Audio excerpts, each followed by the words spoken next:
the dead of night, August 1942, Vice Admiral Gunichi Mikawa led the Japanese 8th Fleet towards Savo Island, relying on human lookouts and spotter planes. He was fully aware of the nearby Allied fleet that vastly outnumbered his own. As his fleet neared, the silence was broken by the bursting of parachute flares, casting an eerie light over the unsuspecting Allied ships.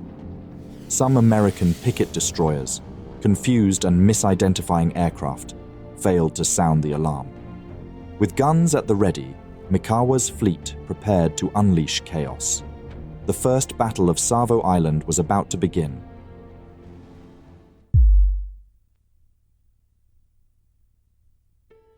Following the attack on Pearl Harbor on December 7, 1941, Japan aimed to dominate the Pacific, securing territories rich in resources and establishing strategic bases.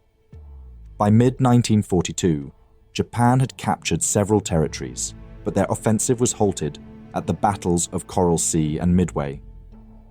These Allied victories allowed the Allies to switch from a defensive to an offensive stance.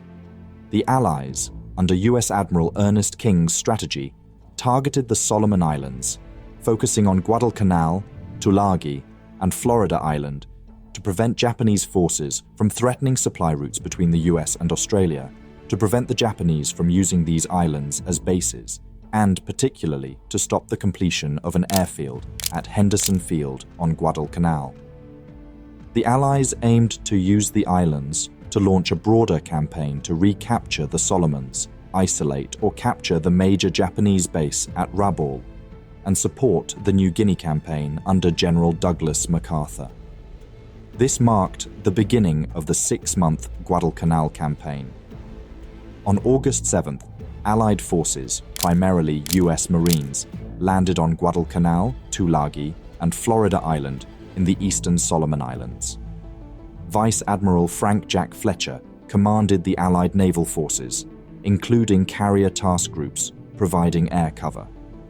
Rear Admiral Richmond Kelly Turner led the amphibious fleet that delivered 16,000 Allied troops, while Rear Admiral Victor Crutchley commanded the screening force of 8 cruisers, 15 destroyers, and 5 minesweepers. The Japanese were caught off guard. Their naval leaders anticipated an American counterattack in the Solomon Islands, but not until late 1943. Marines advanced inland from Guadalcanal's beachhead with little resistance, while on Tulagi they faced intense Japanese opposition. The Allies secured key positions by nightfall. The Tulagi base sent an emergency message to Rabaul reporting 20 enemy ships initiating landings and bombardments. Subsequent messages detailed an overwhelming enemy force, leading to the destruction of Tulagi's radio station by American gunfire. The Japanese at Rabaul, led by Rear Admiral Sadayoshi Yamada, quickly mobilized an attack force initially intended for another mission. They redirected 27 bombers and 18 fighter escorts to Tulagi. An additional 9 dive bombers launched without fighter cover, planning to ditch near Bougainville after their attack. The aerial attack resulted in significant losses for both sides. Vice Admiral Fletcher, concerned about further Japanese air attacks, the condition of his carrier fighter strength and fuel levels, decided to withdraw his carrier task forces. This decision forced Turner to expedite unloading and plan a withdrawal of his ships without sufficient air cover. He called a meeting aboard his flagship with the other Allied naval commanders overseeing the operation, among them Victor Crutchley and Marine Commander Major General Alexander Vandergrift.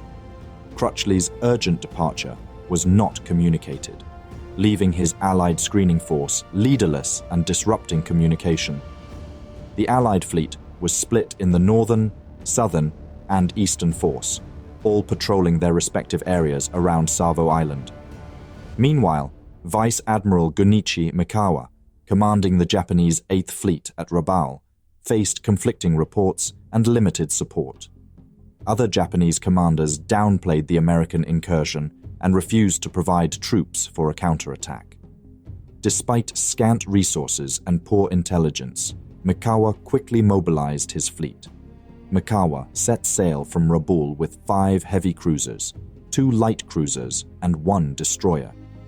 Navigating through poorly charted waters and avoiding Allied reconnaissance, Mikawa aimed to strike the Allied fleet off Lunga after passing through the narrow slot near Savo Island. Reconnaissance indicated that the Allies had a strong presence, with 26 warships and 18 transports around Tulagi and Guadalcanal. Despite being outnumbered, Mikawa aimed to strike the separated Allied groups.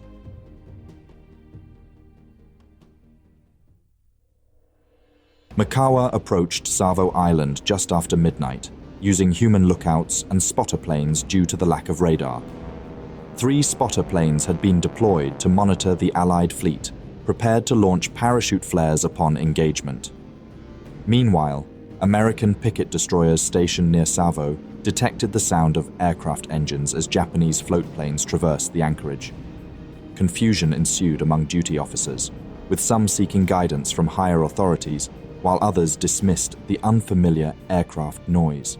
Ultimately, the consensus misidentified them as friendly aircraft from Fletcher's carrier. Although Australia was informed of the aircraft sighting, no decisive action was taken aboard. The Allied group was split up in 3 forces: the Northern, Southern, and Eastern Force. By 12:10 a.m., Japan's 8th Fleet was nearing Savo, navigating past the conical island to port with Cape Esperance looming starboard.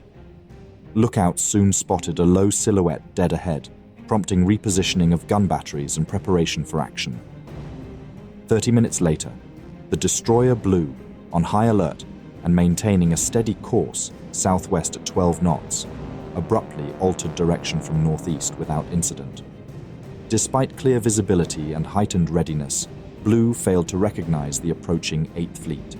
Blue's lack of response worried Admiral Mikawa, fearing a potential American bluff. Ironically, Blue had unintentionally steered closer to the projected Japanese route just moments before. Meanwhile, the picket destroyer Ralph Talbot, stationed north of Savo, also unknowingly had her stern exposed to the advancing Japanese warships. As the Japanese approached, their lookouts relayed critical data to fire control stations, preparing for engagement. Mikawa authorized an increase in speed to 26 knots and granted his captains autonomy to open fire at will. At 1:43 a.m., as the Japanese spotter aircraft prepared to release their flares, lookouts aboard the destroyer Patterson detected a shadow obstructing their path. Warning, warning, strange ships entering harbor. The alert came a moment too late. Parachute flares burst overhead, illuminating Allied southern ships for the Japanese gunners. The Australian cruiser Canberra soon appeared in the spotlight. The Japanese heavy cruiser Chokai, positioned merely 4,100 meters away, unleashed its main batteries, followed by Ioba from 5,000 meters and Furutaka from 8,200 meters. Canberra was struck by torpedoes and heavy shells before her crew could react. The captain fell mortally wounded, and the gunnery officer, along with many crew members, perished in the initial blasts. Despite managing to launch 2 torpedoes and fire a few rounds, Canberra was rendered powerless and dead in the water. Patterson surged forward in pursuit of the Japanese cruiser column, enduring a few dismissive salvos from the Japanese. The aft gun mount took a hit, igniting ready ammunition and powder. Patterson pressed on, targeting the tail cruiser Yubari. Suddenly, the sea fell silent as the Japanese ships slipped out of sight. Patterson's torpedoes remained in their tubes, unlaunched despite the captain's orders. Next in line, the destroyer Bagley launched a spread of torpedoes, which sped off uselessly to the north. The cruiser Chicago fared better than Canberra by sheer chance and alertness. Her lookouts had spotted the orange flashes of Japanese torpedoes in time and aircraft flares over the transports a minute later. Canberra's sudden maneuver to starboard sealed Chicago's fate. Lookouts reported 2 nearby shadows, prompting the captain, just awakened from a nap, to order the 5-inch secondary batteries to prepare for illumination with star shells. 4 minutes later, a lookout spotted a torpedo wake to starboard, and a minute later, Chicago was struck, damaging her forward deck. Despite the damage, Chicago fired star shells, attempting to identify any target. She managed to engage briefly, targeting the destroyer Unagi. Caught up in dealing with their own damages and assisting other crippled ships, no one in the Southern Force sent out an alert, and the Northern Force was unaware any battle had been fought. The Japanese fleet had sustained no damage while crippling 2 cruisers and a destroyer.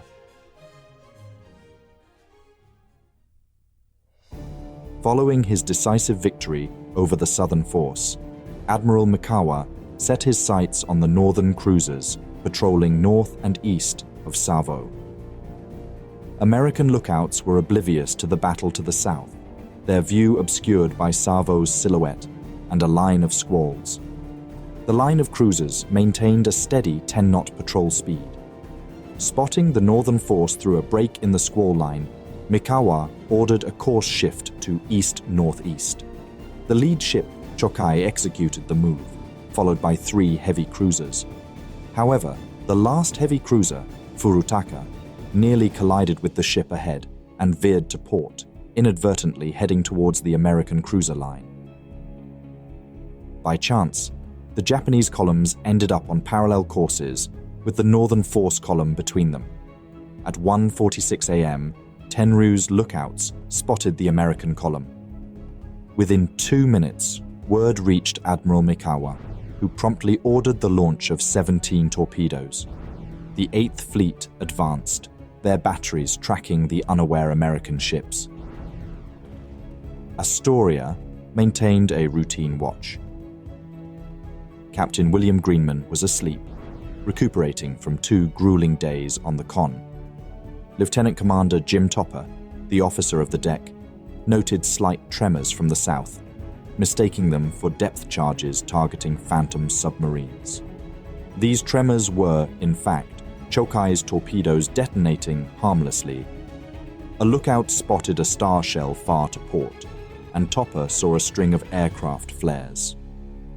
Another crew member pointed out a searchlight beam from Chokai. That was enough to call Astoria's crew to general quarters. Just a minute later, a shell exploded off her bow. The main battery spotter identified 3 enemy cruisers off the port quarter and closing in.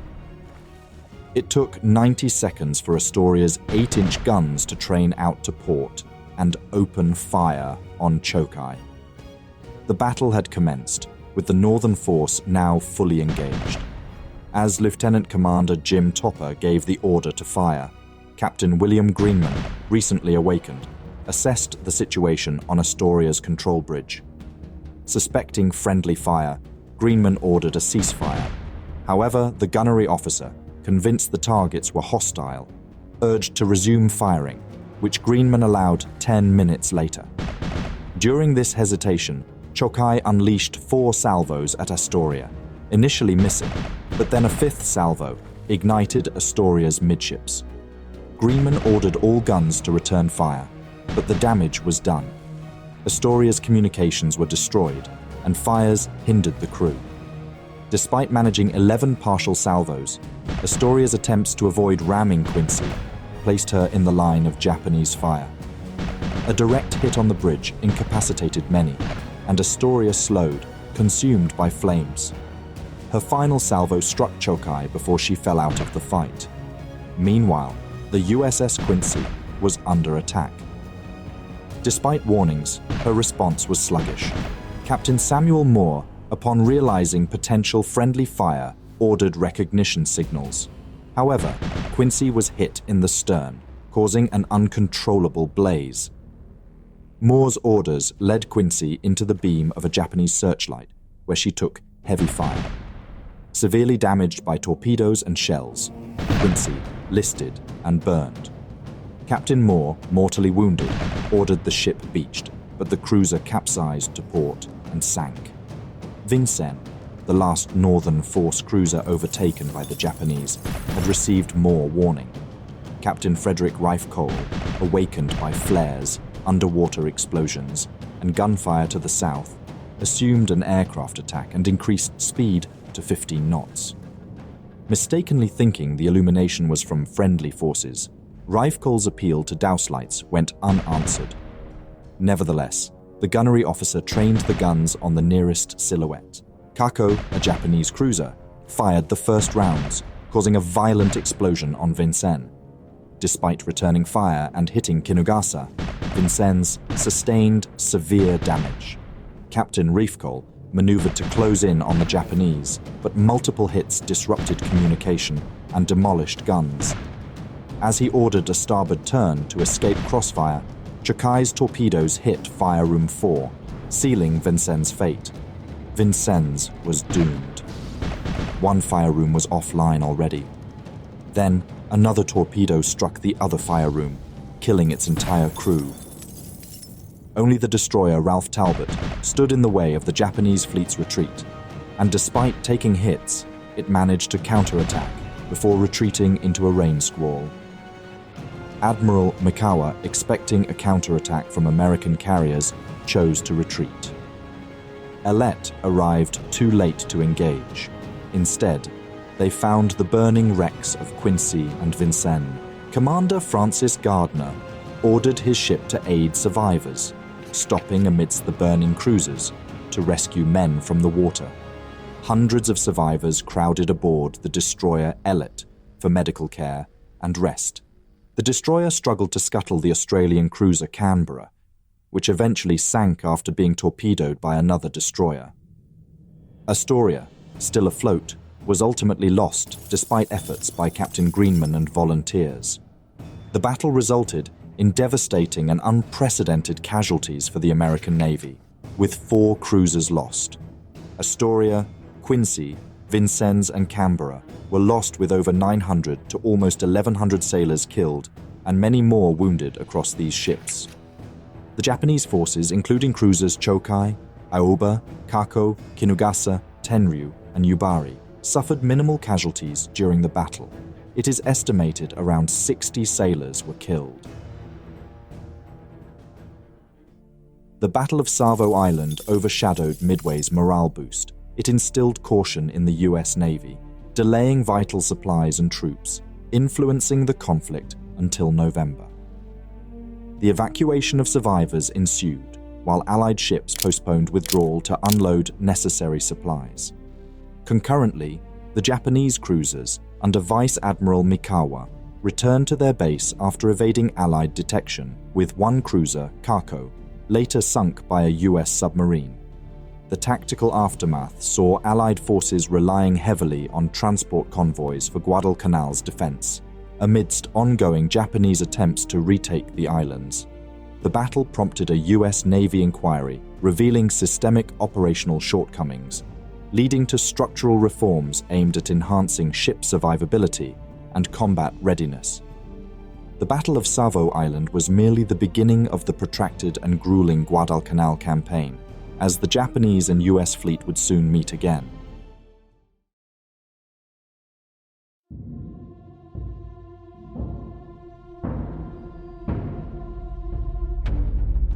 On August 24, 1942, Vice Admiral Frank Jack Fletcher stands on the bridge of the USS Saratoga, sweat dripping in the Pacific heat. Conscious of an approaching Japanese carrier fleet, he weighs his options carefully as he pores over maps and reports. The radar technician's sudden alert grips the air. Enemy aircraft inbound. Acting swiftly, Fletcher commands his carriers into action, preparing for the approaching engagement in the sprawling theater of the Pacific War.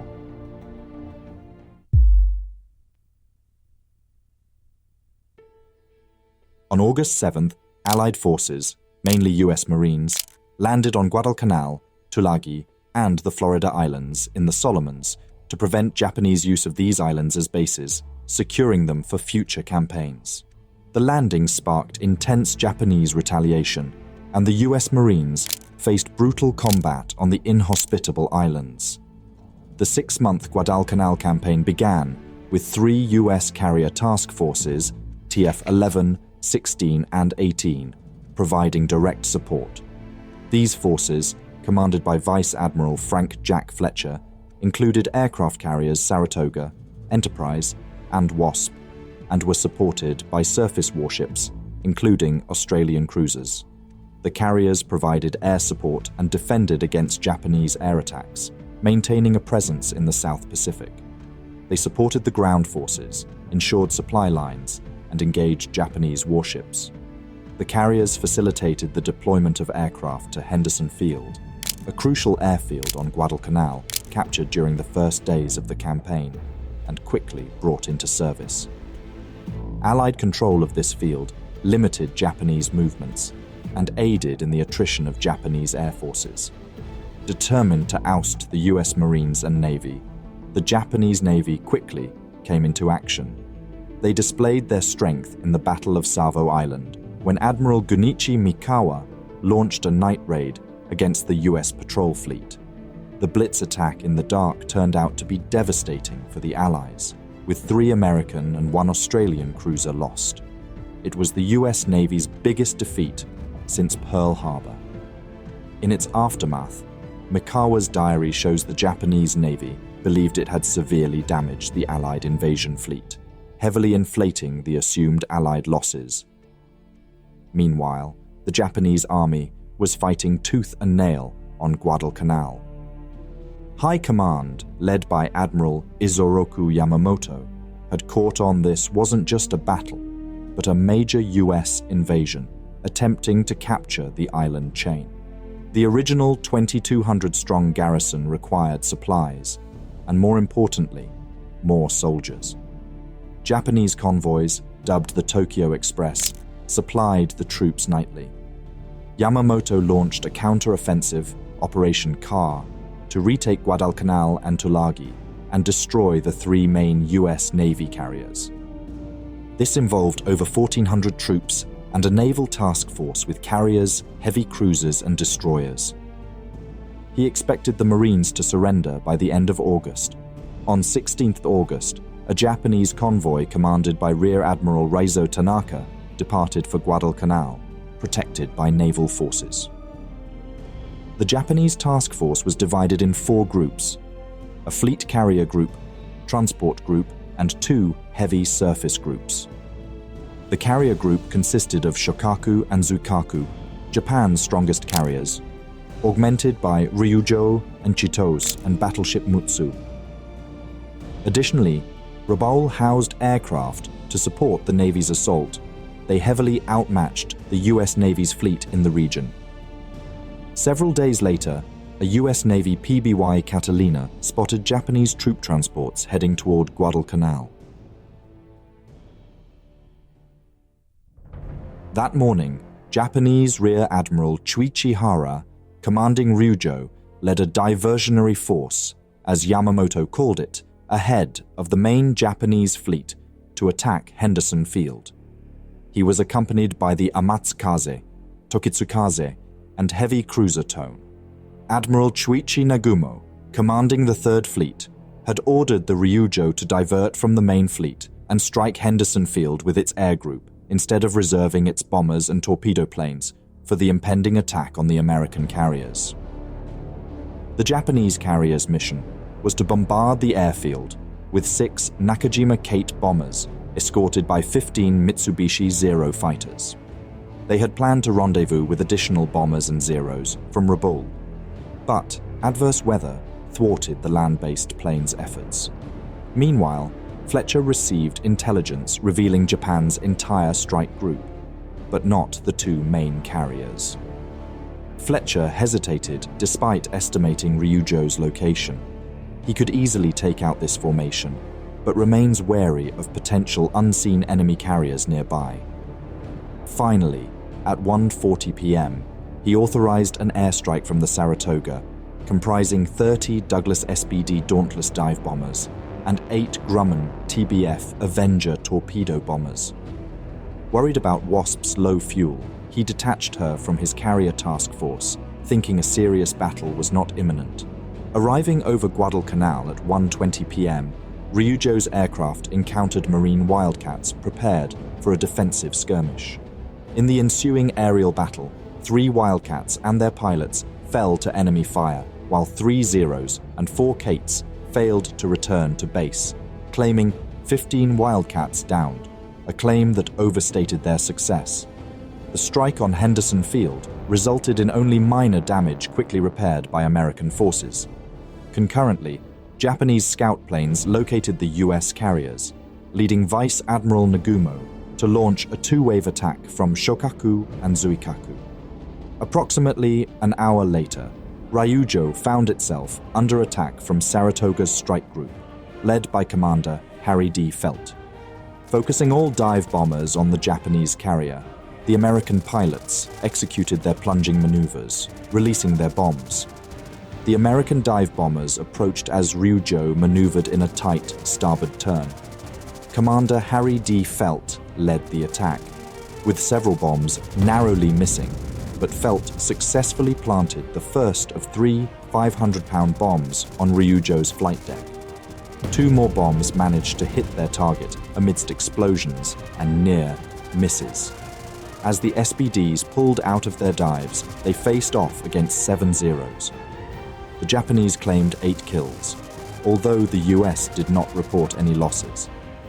Following the dive bombers, the Avengers engaged with torpedo attacks, employing anvil tactics to ensure hits on Ryujo's vulnerable sides. Despite smoke obscuring the carrier, they successfully struck Ryujo with 1 torpedo. The strike group, observing from cloud cover, witnessed the heavily damaged Ryujo maneuvering desperately in circles. She was engulfed in flames, emitting black smoke that surged intermittently.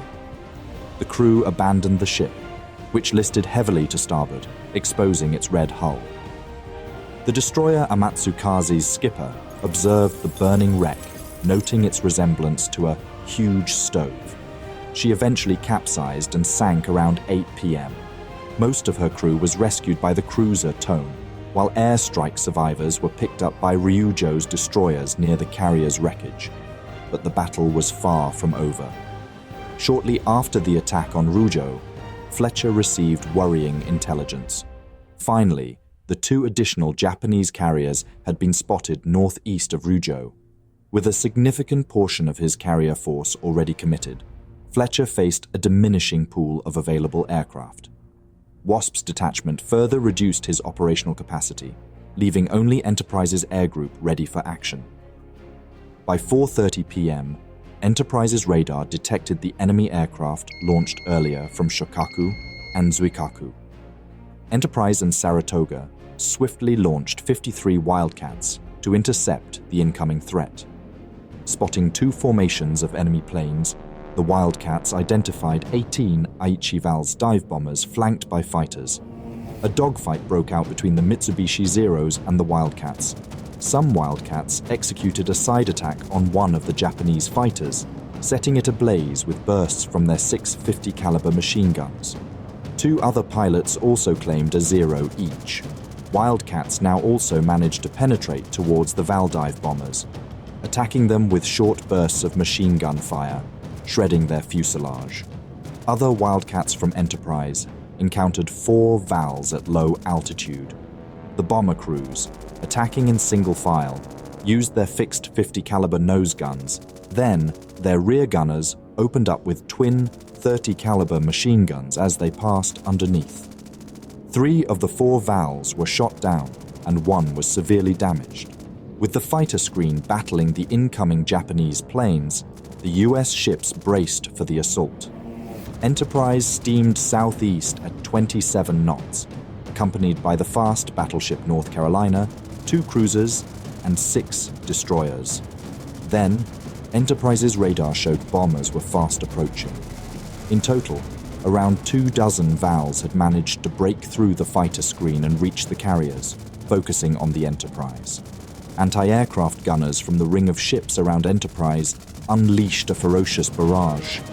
8 of the Vals were drawn away from Enterprise by the sheer volume of fire from the battleship North Carolina and instead targeted the battleship.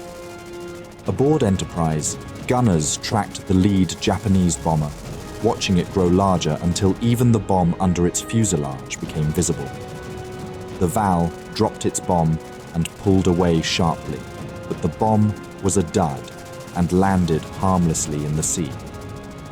Captain Davis ordered Enterprise's rudder hard over, causing the carrier to execute violent maneuvers that spoiled the aim of several Japanese pilots. However, the Vals continued their dives in 7-second intervals. At least 3 were destroyed by 5-inch shell bursts, but several bombs landed close to the carrier, sending up fountains of water onto the deck. Then, a bomb struck the flight deck and crashed through the corner of the after elevator, penetrating 3 decks before detonating. The explosion unleashed 1,000 pounds of high explosives, shaking the carrier violently. The flight deck now sported a 2-foot bulge and a gaping hole, and the after elevator was rendered inoperable. Several fires broke out, and 35 men were killed instantly. A second bomb hit within 15 feet of the first. The explosion destroyed all 5-inch guns on the starboard quarter and killed their crews when 40 rounds of powder ignited. Enterprise listed slightly to starboard, and thick smoke poured from the holes in her flight deck. Heavily damaged, the carrier maintained a speed of 27 knots. Damage control crews swiftly extinguished fires, plugged leaks, and restored power. 3 minutes after the first bomb hit, a third bomb struck near another elevator. Although defective, the 500-pound bomb still managed to blow a 10-foot hole in the flight deck, damage more anti-aircraft guns, and disable the elevator. Effective U.S. anti-aircraft fire and evasive maneuvers minimized further harm, but then Enterprise took a sharp turn to port. This was due to a failure in Enterprise's steering gear, caused by flooding in the compartment housing the electric motor that controlled the ship's rudder, which shorted out the motor. As the helmsman watched helplessly, the rudder angle indicator swung from full left, turned to full right, where it jammed. Captain Davis attempted to steer the ship using just the engines, but the carrier kept turning to starboard, nearly colliding with the destroyer Balch. With the rudder jammed in a full turn, Enterprise could not even be towed. During these repairs, Enterprise's radar suddenly showed many more blips. Shokaku and Zuikaku had launched a second strike of 30 more Vals. The dive bombers would be overhead in about 15 minutes.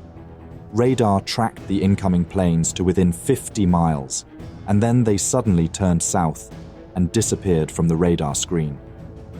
Enterprise had been granted an unexpected reprieve. The Japanese leader had received incorrect position information, and with no American fighters intercepting, assumed the task force was not nearby. Low on fuel, the Japanese planes turned back. As Captain Davis slowed Enterprise to 10 knots, repair crews worked frantically to fix the rudder. After 2 hours, steering was restored to the bridge, allowing Enterprise to stop circling and head on a southerly course. Elsewhere, Enterprise's pilots, supposed to join forces with Saratoga's dive bombers and torpedo planes, struggled to locate the enemy or even each other. Saratoga's group, returning from sinking the Ryujo, found the seaplane tender Chaitos and caused major flooding with 2 near misses. Although the Japanese tried, they had not come out of this engagement on top. By 10 p.m., all returning aircraft had landed. Enterprise was badly damaged. Both sides overestimated inflicted damage, with the Japanese retreating north due to aircraft losses and fuel shortages. But there was still a transport convoy on its way to Guadalcanal. The Japanese carriers were a mere distraction, or reinforcement, whichever way you want to look at it. That night, Admiral Tanaka's transport group, reinforced by 5 destroyers, remained on course for Guadalcanal and undamaged. Tanaka was convinced the US carriers were heavily damaged. During the night, a PBY Catalina spotted the FG convoy and relayed its position. At 6 a.m., 8 SBDs and 8 Wildcats from Henderson Field searched for the Japanese carriers, but instead found Tanaka's transports. Mistaken for friendly aircraft, the dive bombers attacked Tanaka's flagship, Jinsu, hitting her between the forward turrets and knocking Tanaka unconscious. The SBDs also set the transport Kinryu Maru on fire and damaged Boston Maru with a near miss. SBD rear gunners claimed to shoot down 2 float plane Zeros. At 10:15 a.m., 8 B-17 flying fortresses from Espiritu Santo bombed the Japanese ships. The destroyer Mutsuki, rescuing men from Kinryu Maru, was hit and sank. Another destroyer, Uzuki, was sprayed with shrapnel from a near miss. Tanaka, injured, was transferred to Kagero and retreated to the Shortland Islands. Both sides withdrew their warships, marking the end of the battle.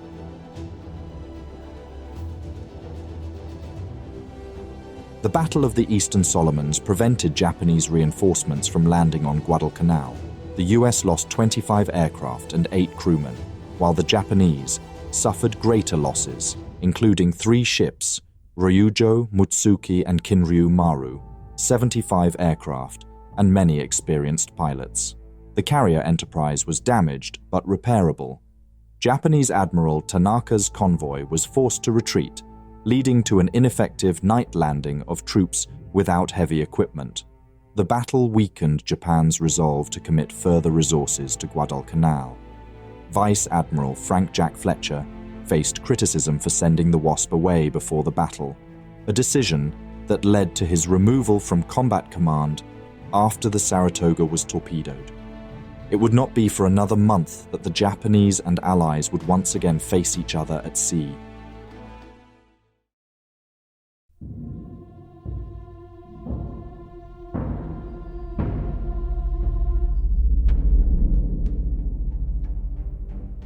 The day was scorching, and the South Pacific seemed deceptively calm. On September 15, 1942, Captain Forrest P. Sherman of the USS Wasp oversaw routine operations following the successful reinforcement of Guadalcanal. The morning had seen anti-submarine patrols and a downed Japanese aircraft, but by 3 p.m., the tranquil scene shattered. "Torpedoes to starboard!" a lookout shouted, his voice urgent. Captain Sherman spun to see the deadly wake of 3 torpedoes hurtling toward Wasp. He quickly barked his orders. A sharp starboard turn. It was their only chance to evade the torpedoes, as USS Wasp's most critical moment had just arrived. In 1942, the US faced a 2-front war with severe losses in the Pacific Fleet. Although they shook Japanese overconfidence with the Doolittle raid on Tokyo and the battles of the Coral Sea and Midway, Japan still had both the fleet and manpower to be cause for worry. The Battle of the Coral Sea was a significant shift as it marked the first naval battle, where aircraft carriers were the primary combatants, rather than battleships. The real turning point came in June at the Battle of Midway, where Japan lost 4 carriers, a critical blow that shifted the momentum in the Pacific. These defeats underscored the growing importance of aircraft carriers in naval warfare, as they became the central element in projecting power and conducting battles across vast ocean distances. Among these carriers that would be crucial in determining the outcome of the war was the uniquely designed and quite different USS Wasp. The Washington Naval Treaty, signed between 1921 and 1922, limited the size and tonnage of warships and navies of major powers. The US Navy, restricted to 135,000 tons for aircraft carriers, decided to build the smaller Wasp with the remaining tonnage, leading to compromises in its design. As a result, Wasp had low power propulsion, light armor, modest speed, and no torpedo protection, making her highly vulnerable. Launched in April 1939 and commissioned in April 1940, Wasp was the first carrier with a deck-edge elevator for aircraft. Early service included training and carrier qualification tests, with notable pilots like David McCampbell. After its commissioning, the USS Wasp quickly moved from shakedown operations to key wartime roles. In March 1941, the carrier rescued the crew of the schooner, George E. Clink, amid a storm. Following repairs and upgrades, including radar installation, WASP participated in training missions and neutrality patrols. By July 1941, it was involved in transporting Army Air Forces planes to Iceland. In April 1942, WASP began supporting Malta convoys with Operation Calendar, delivering Spitfires to Malta despite losses. This mission was followed by Operation Bowery, where WASP, with HMS Eagle, delivered additional Spitfires to bolster Malta's defense. But during this time, war in the Pacific continued as well. In the wake of intense Battle of the Coral Sea and the subsequent Battle of Midway, where the aircraft carriers Lexington and Yorktown were lost, the US Pacific Fleet faced a critical shortage of carriers. As a result, WASP was urgently transferred to the Pacific Fleet. She returned to the US for repairs and alterations at the Norfolk Navy Yard and joined Task Force 37 as Captain Forrest Sherman took command, before setting sail for the Pacific Theater, just in time for one of the major operations of the war. In early August, the United States launched the Guadalcanal Campaign to halt Japanese advances and secure strategic positions in the Solomon Islands. The goal was to prevent Japan from establishing a fortified perimeter around their Greater East Asia co-prosperity sphere, thereby safeguarding vital Allied supply routes and setting the stage for future offensives in the Pacific. WASP provided critical air support for the initial landings on Guadalcanal. Her aircraft successfully attacked Japanese positions and aircraft, aiding the invasion's success despite mechanical issues that limited her speed. WASP continued operations in the Solomon Islands, providing air support and engaging in patrols. She missed the Battle of the Eastern Solomon, where the carrier Enterprise was heavily damaged. She had to retreat to Pearl Harbor. This left Task Force 61 under Admiral Fletcher temporarily weakened. To bolster defenses, Task Forces 17 and 18, centered around the carriers Hornet and Wasp, were deployed to the Solomons. This task force was tasked with countering Japanese advances and providing air cover for supply convoys. However, the fixed patrol patterns made them vulnerable to Japanese reconnaissance. Captain Davis of the Enterprise recommended varying their locations and speeds to avoid detection. Despite these warnings, the Saratoga was torpedoed on August 31st by the Japanese submarine I-26. The damage was severe, but the carrier managed to reach Pearl Harbor for repairs. As such, by the end of August, with only Wasp and the newly commissioned Hornet available in the Southwest Pacific, Wasp's role became increasingly crucial in maintaining Allied air superiority in the ongoing conflict. That morning, Wasp, alongside the Hornet, North Carolina, and 10 other warships, finished escorting transports carrying reinforcements to Guadalcanal, positioned about 150 nautical miles southeast of San Cristobal Island. Wasp was engaged in refueling and rearming aircraft for anti-submarine patrols. The reinforcements landed successfully, and the ships carried on their return journey. The morning had been routine, with Wasp at general quarters since before dawn. Her aircraft had been launched for anti-submarine missions and returned by 10 a.m. By early afternoon, Wasp had only encountered a Japanese 4-engined flying boat, which was downed by one of her F-4F Wildcats at 12:15. The carrier was in a relatively calm state, with her air department at flight quarters and operational readiness in condition 2. At 14:20, Wasp launched 8 Wildcats and 18 Dauntless dive bombers while recovering 8 Wildcats and 3 Dauntlesses. As the carrier completed the recovery and prepared to turn, a lookout spotted 3 torpedoes approaching from the starboard beam at 14:44. The torpedoes were fired by the Japanese submarine I-19, which launched a spread of 6 torpedoes. Wasp attempted to maneuver hard to starboard to evade the torpedoes, but it was too late. The first torpedo struck just forward of the island, the blast lifting the ship and propelling it forward. 2 F-4F fighters were flung into the sea, and hundreds of crew members were thrown from their feet. The second and third torpedoes struck in quick succession, causing the ship to leap again. On the hangar deck, planes were lifted and dropped with such force that their landing gear was crushed, and 2 fighters broke loose from their overhead restraints, crashing onto the planes below. Despite the severe damage, the US Navy's damage control equipment and training offered a glimmer of hope for survival. Captain Forrest P. Sherman skillfully maneuvered the Wasp to position the wind on her starboard quarter, directing the flames forward and to port. This allowed hundreds of crew members to seek refuge astern. Of the 6 torpedoes, 3 hit the Wasp.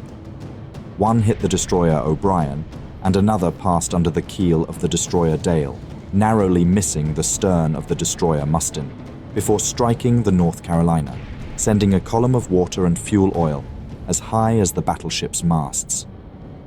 The O'Brien's bow was torn off forward of frame 10, but she managed to limp away, although she was lost en route to the American mainland.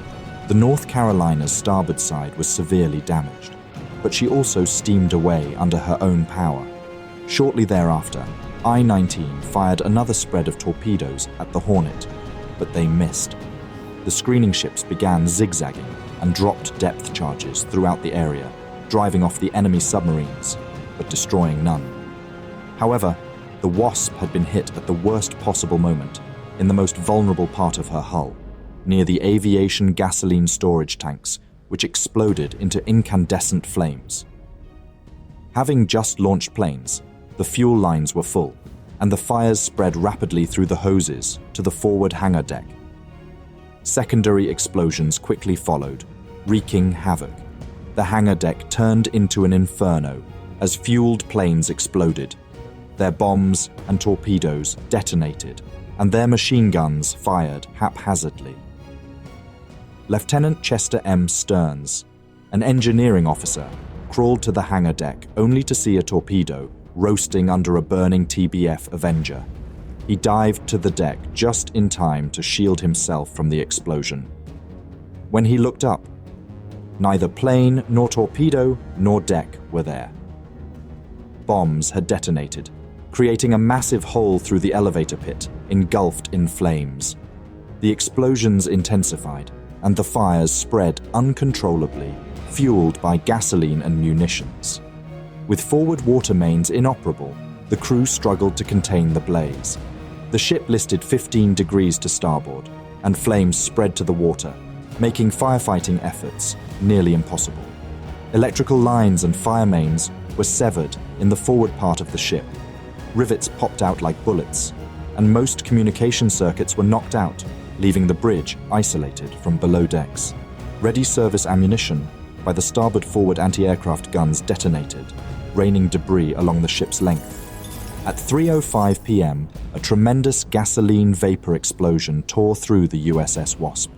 Flames shot 150 feet into the sky, and a quadruple 1.1-inch anti-aircraft mount forward of the island was ripped from its foundation and hurled into the air, killing its entire crew. Admiral Lee Noyes, who had taken command of Task Force 61 only 2 weeks earlier, was thrown to the deck of his signal bridge, suffering third-degree burns on his face, scalp, and ears. Smoke engulfed the interior of the island, forcing everyone to retreat aft. Burning debris rained down on the men gathered on the flight deck. A pilot circling above reported that the Wasp's whole island structure was white, as if the skin had been burned away from the flesh.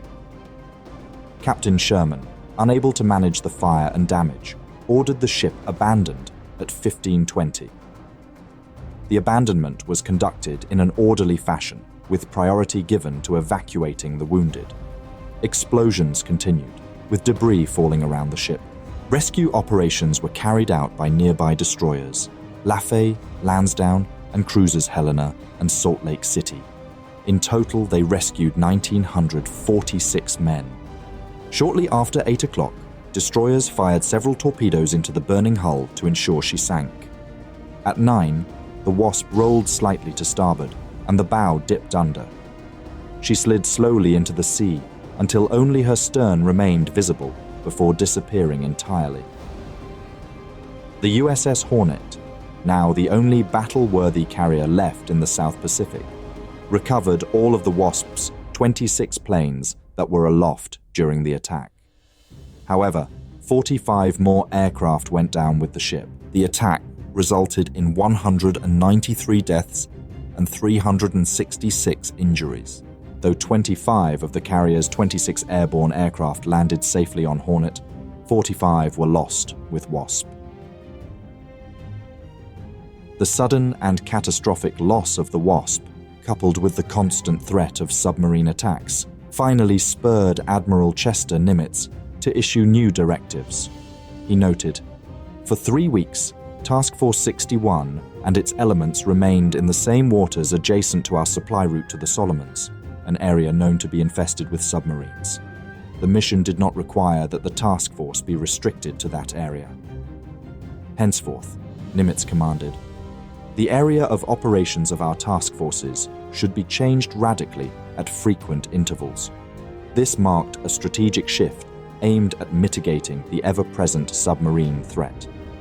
On 14th January 2019, the wreck of Wasp was discovered by the research vessel Petrel, lying upright in 14,255 feet of water, with evidence of hull splitting.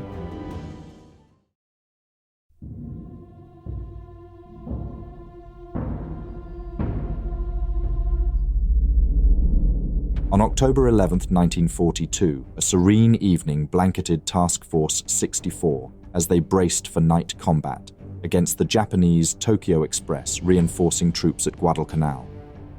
The new moon hid behind clouds, the wind stirred, and the ships glided northeast, ready for the clash.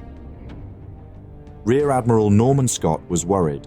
The Japanese were much better at naval night fighting, and the severe defeat at the night Battle of Savo Island was still fresh on his memory. At 11:30 p.m., Salt Lake City's radar detected enemy ships. Confusion ensued, as Scott was unsure if these were Japanese ships or Allied ships. He hesitated to give the order to open fire. But no decision could be just as severe as making a decision. Whatever Scott was about to decide, the battle is about to begin. In October 1942, both Japanese and American forces urgently needed reinforcements in the critical battle for Guadalcanal, the vital malaria-ridden island in the Pacific. Both sides faced serious resource constraints. Japan was heavily committed to the land battles in China, while the US prioritized the European front. Despite these limitations, resupplying and reinforcing their exhausted troops became crucial. The Japanese, led by Rear Admiral Gunichi Mikawa, initiated reinforcements first. Using destroyer transports, they delivered 10,000 troops of the 2nd Infantry Division to Guadalcanal's Cape Esperance through the dangerous Tokyo Express route. In response, Admiral Chester Nimitz assigned Rear Admiral Norman Scott to counter this move. Scott's mission was to ensure the safe arrival of the US Army's 164th Infantry Regiment and attack the Japanese reinforcements. Scott, a 53-year-old World War I veteran, rigorously trained his task force in night fighting off Guadalcanal in the wake of the disastrous Battle of Savo Island. Their subsequent victory at the carrier-based Battle of the Eastern Solomons had not necessarily proved any improved ability in night fighting just yet. In essence, the US Navy's night fighting capabilities were untested at this point. Scott's Task Force 64 consisted of 4 cruisers and 3 destroyers. Despite some shortcomings, including poorly performing ships like the San Francisco and Boise, Scott meticulously planned the operation. His force aimed to detect and destroy enemy ships using coordinated searchlights, torpedoes, and gunnery. In October, Rear Admiral Norman Scott prepared Task Force 64 for night combat against Japanese reinforcements heading to Guadalcanal. Scott's force included 2 heavy cruisers with SC radar and 2 light cruisers with the more advanced SG radar. Despite preferring traditional night optics, Scott used SG radar to supplement his lookouts, though he was cautious about Japanese radar detection capabilities. The Japanese force, led by Rear Admiral Aritomo Goto, was split in two. One group consisted of the heavy cruisers Aoba, Kinugasa, and Furutaka, and the destroyers Hatsuyuki and Fubuki. Most of these had participated in the Battle of Savo Island. The second group consisted of the seaplane tenders Nishin and Chitose, and some transport ships. The first group carried high explosive ordnance for ground bombardment rather than ship-to-ship combat. The Japanese convoy's mission was to reinforce and prepare for an attack on the heavily contested Henderson Field. Just before 11 p.m., San Francisco's scout plane detected the seaplane tenders, warning the main fleet. American bombers from Henderson Field delayed Japanese movements as reconnaissance revealed the approaching Japanese ships. Scott's plan was to intercept the enemy, cross their T, and unleash a broadside of torpedoes and shells before executing a countermarch to deliver a second strike. The Americans had the advantage of intelligence, while the Japanese were unaware of Task Force 64's presence. It was a serene evening as Task Force 64 prepared for night combat against the Japanese Tokyo Express. As the new moon rose behind clouds and the wind picked up, the ships moved northeast, ready for battle. Sailor diaries describe the crew dressed in fireproof gear as looking like visitors from Mars.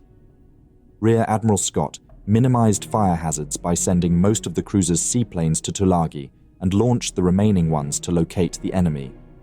Task Force 64 consisted of the cruisers San Francisco, Boise, Salt Lake City, and Helena, supported by the destroyers Fahrenholt, Duncan, and Laffey. To the column's rear, two destroyers Buchanan and McCullough followed. At 11:30 p.m., Salt Lake City's radar detected Japanese ships. Scott ordered a countermarch, but confusion ensued when San Francisco's Captain McMorris misunderstood the order, turning instantly, as did the rest of the column.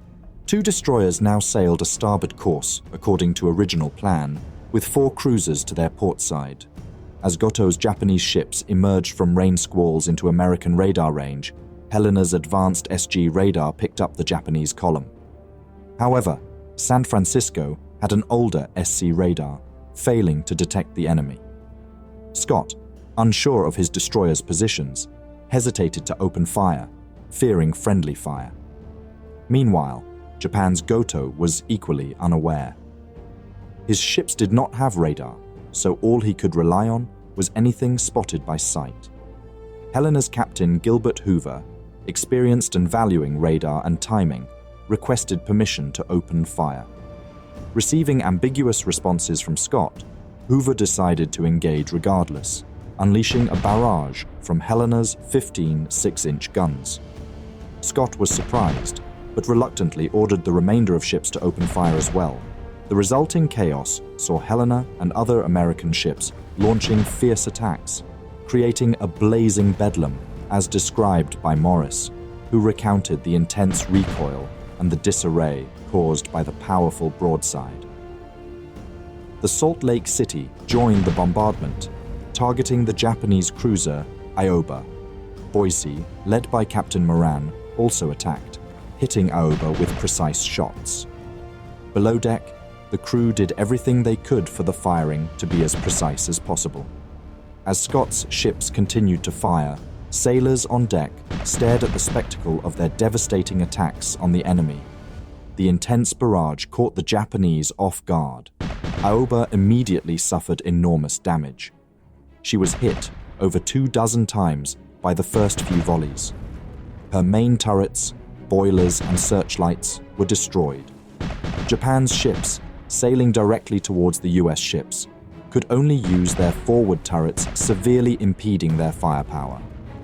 They retaliated with ineffective volleys as the barrage continued. Heavily damaged, Aoba made a sharp turn to starboard, attempting to evade the bombardment. Rear Admiral Goto, thinking he was under friendly fire, was mortally wounded as he cursed against what he perceived to be friendly ships. Amidst the confusion, the Japanese attempted to retreat, with the second-in-command, Captain Yonajiro, ordering a smokescreen. It wasn't just Goto who was worried about friendly fire. After the first few rounds, Scott ordered a ceasefire, afraid he had just bombarded Allied ships. The order was transmitted to all ships, and everyone ceased firing except Captain Moran of Boise, who was certain the targeted ships were Japanese. The confusion extended to the destroyers, with the Fahrenholt's crew, driven by personal vendettas against the Japanese, ignoring ceasefire orders. Attempts were made to identify friendly ships through recognition lights. The confusion extended to other American ships. The destroyers which had continued in advance were on their own, at such a distance that Scott's cruisers were unable to identify them. The chaos resulted Scott assuming Fahrenholt was a Japanese ship. He gave the order to resume fire. Fahrenholt was hit by friendly fire near instantly. The impacts caused damage, including an airburst that rattled the decks and injured crew members, and a torpedo that launched but miraculously did not explode.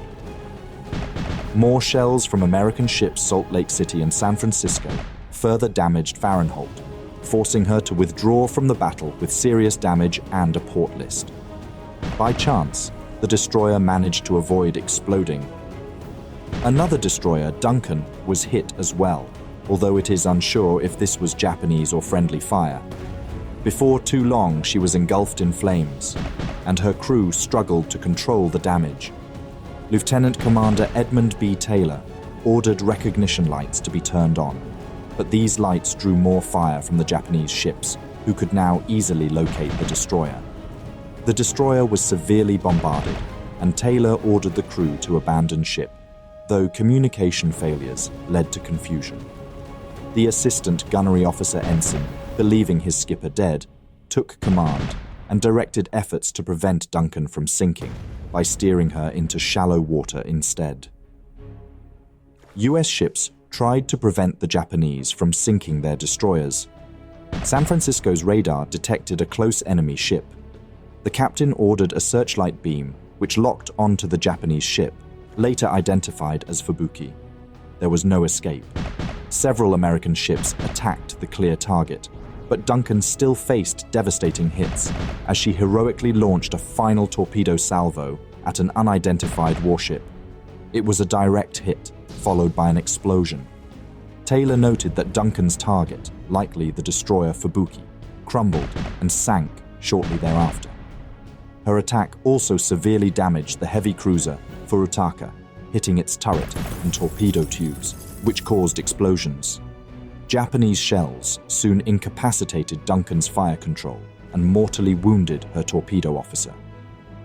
The chief torpedo man managed to launch another torpedo, but Furutaka remained afloat, despite appearing to crumple. As the night continued, the Japanese started to recover from the initial surprise attack. The US ships frantically tried to retaliate, shining searchlights to find the enemy. However, these lights made the American ships a target to the Japanese as well. Meanwhile, San Francisco's scout plane provided aerial observation, witnessing the battle dynamics and reporting positions to Scott. Captain Sawa of the Kinugasa maneuvered his ship away from the burning Furutaka, followed by Hatsuyuki. Then, the Japanese ships retaliated with high explosive shells and long-lance torpedoes. At 12:06 a.m., both Boise and Helena received urgent warnings of approaching torpedoes. Boise narrowly avoided 2 torpedoes fired by the Japanese cruiser Kinugasa. But Kinugasa's accurate gunnery hit Boise's forward turret and exploding in the forward 6-inch magazine. The blast and subsequent hits killed about 100 men and caused further damage to Boise's turrets and bridge. Although the explosion killed the crew at the flood control panel, it also allowed seawater to flood the magazines, preventing a catastrophic blow-up. Salt Lake City suffered casualties from a shell exploding above the ship, as Boise was struck by another 8-inch shell, causing damage to the ship's side plating and destroying the captain's cabin. Salt Lake City struck Kinugasa at least twice. During the battle, the Japanese used their distinctive Type 91 shell, designed to keep its ballistic properties underwater. One of these shells struck Boise near the waterline, penetrating the hull and exploding in the forward 6-inch magazines. The explosion sent flames and debris through the ship, killing everyone in Turret 2 and severely damaging the ship. Captain Moran, realizing the imminent danger, ordered the forward magazines flooded to prevent further explosions, but the crew capable of doing so were already dead.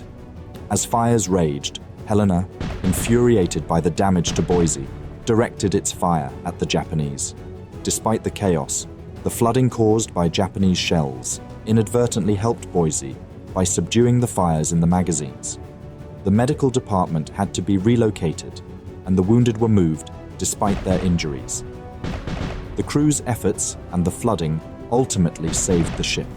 Boise, with its engines intact, managed to resume speed and continued firing, even as Kinugasa targeted her. Salt Lake City shielded Boise and took hits, causing fires and disabling a boiler. Despite the damage, Boise fired over 800 rounds during the battle, and Salt Lake City's crew worked to control the damage from the fires and severed cables. Captain Moran maneuvered Boise out of the column and increased speed, narrowly avoiding further hits. Despite the damage, Boise's aft turrets continued firing for 2 more minutes as she exited the battle. Salt Lake City engaged a Japanese cruiser but was hit once again, causing circuit failures and fires. Captain Small took precautionary measures, including flooding forward magazines and using emergency steering. It was 12:20 a.m. by this point. Goto's chief of staff, Captain Kikunori Kijima, believing 2 American cruisers had been sunk, ordered a retreat. Goto would not survive. The Japanese cruisers, Aoba, Kinugasa, and the destroyer Hatsuyuki were retreating northwest, attempting to escape the American force. Admiral Scott altered course to pursue the Japanese, but decided to withdraw 10 minutes later after realizing the American formation was broken. San Francisco narrowly avoided friendly fire from Salt Lake City due to recognition light issues. Scott warned of possible further action, but the battle was over. Boise suffered the most damage among American ships, with 107 killed and 29 wounded. Despite severe damage, she rejoined Scott's column after extinguishing fires and plugging hull holes. Captain Kikunori Kijima of Aoba mistakenly believed they had sunk 2 American cruisers. Fahrenholt, though damaged, managed to reach Noumea with the help of destroyer Aaron Ward. Duncan was abandoned, the US only loss. The USS McCalla, fearing Duncan was Japanese, cautiously approached and later rescued 195 survivors, narrowly avoiding a shark attack. Duncan eventually sank around noon. Meanwhile, the Japanese attempted to recover their crew, but American dive bombers sank their rescuers, including destroyers Murakumo and Natsugumo. Furutaka sank after being hit by American gunfire and torpedoes, with survivors rescued by Hatsuyuki. Aoba, despite being heavily hit, managed to reach the shortlands for repairs. Joshima's reinforcement group successfully landed troops on Guadalcanal, but faced American airstrikes while rescuing survivors, resulting in the sinking of Murakumo and Natsugumo. Shirayuki scuttled Murakumo and with Asagumo evacuated survivors. The battle saw the Japanese lose 2 destroyers and the heavy cruiser Furutaka, with 454 Japanese and 163 American casualties.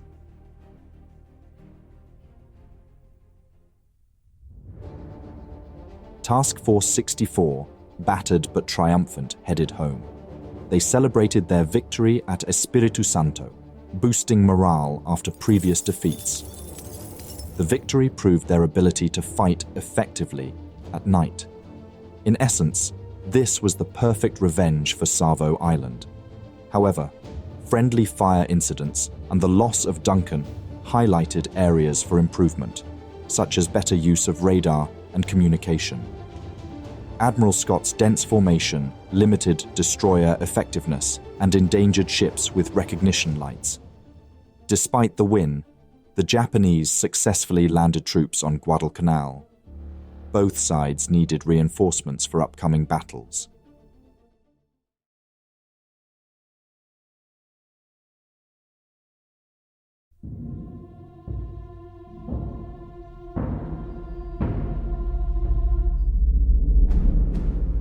It's a tense October afternoon in the waters north of Guadalcanal. Admiral Chuichi Nagumo peers through the smoky haze from the bridge of the Shokaku, his eyes sharp with concern. His carriers, Shokaku and Zuikaku, have lingered for weeks as Henderson Field remains under American control. Fuel supplies are dwindling. As Nagumo waits for orders, a series of worrying signals pierce the quiet. American aircraft are approaching as the battle threatens to ignite.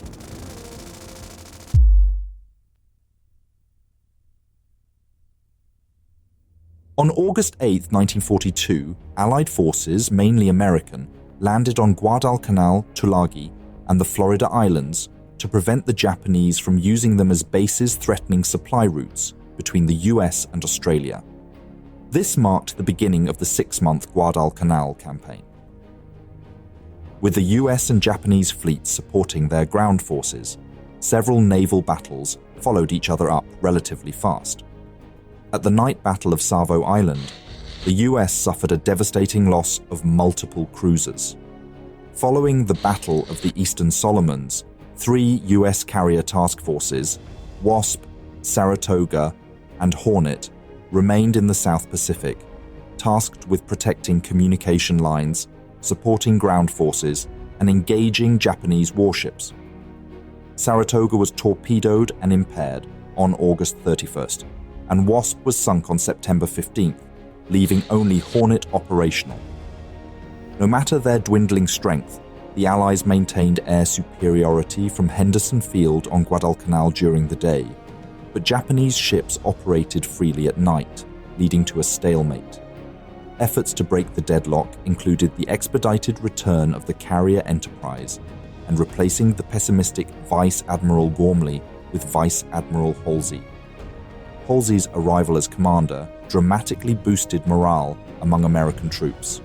Known for his aggressive, risk-taking approach, Halsey's leadership inspired confidence and hope, especially among those fighting in Guadalcanal.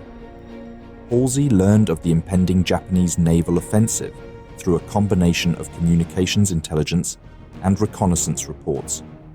Although the intelligence was not perfect, it indicated that the Japanese fleet was assembling a large force, including several aircraft carriers and battleships, to support their operations around Guadalcanal.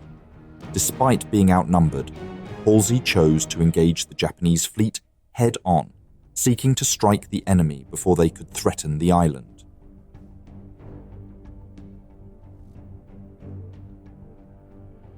Halsey organized his forces into 3 groups.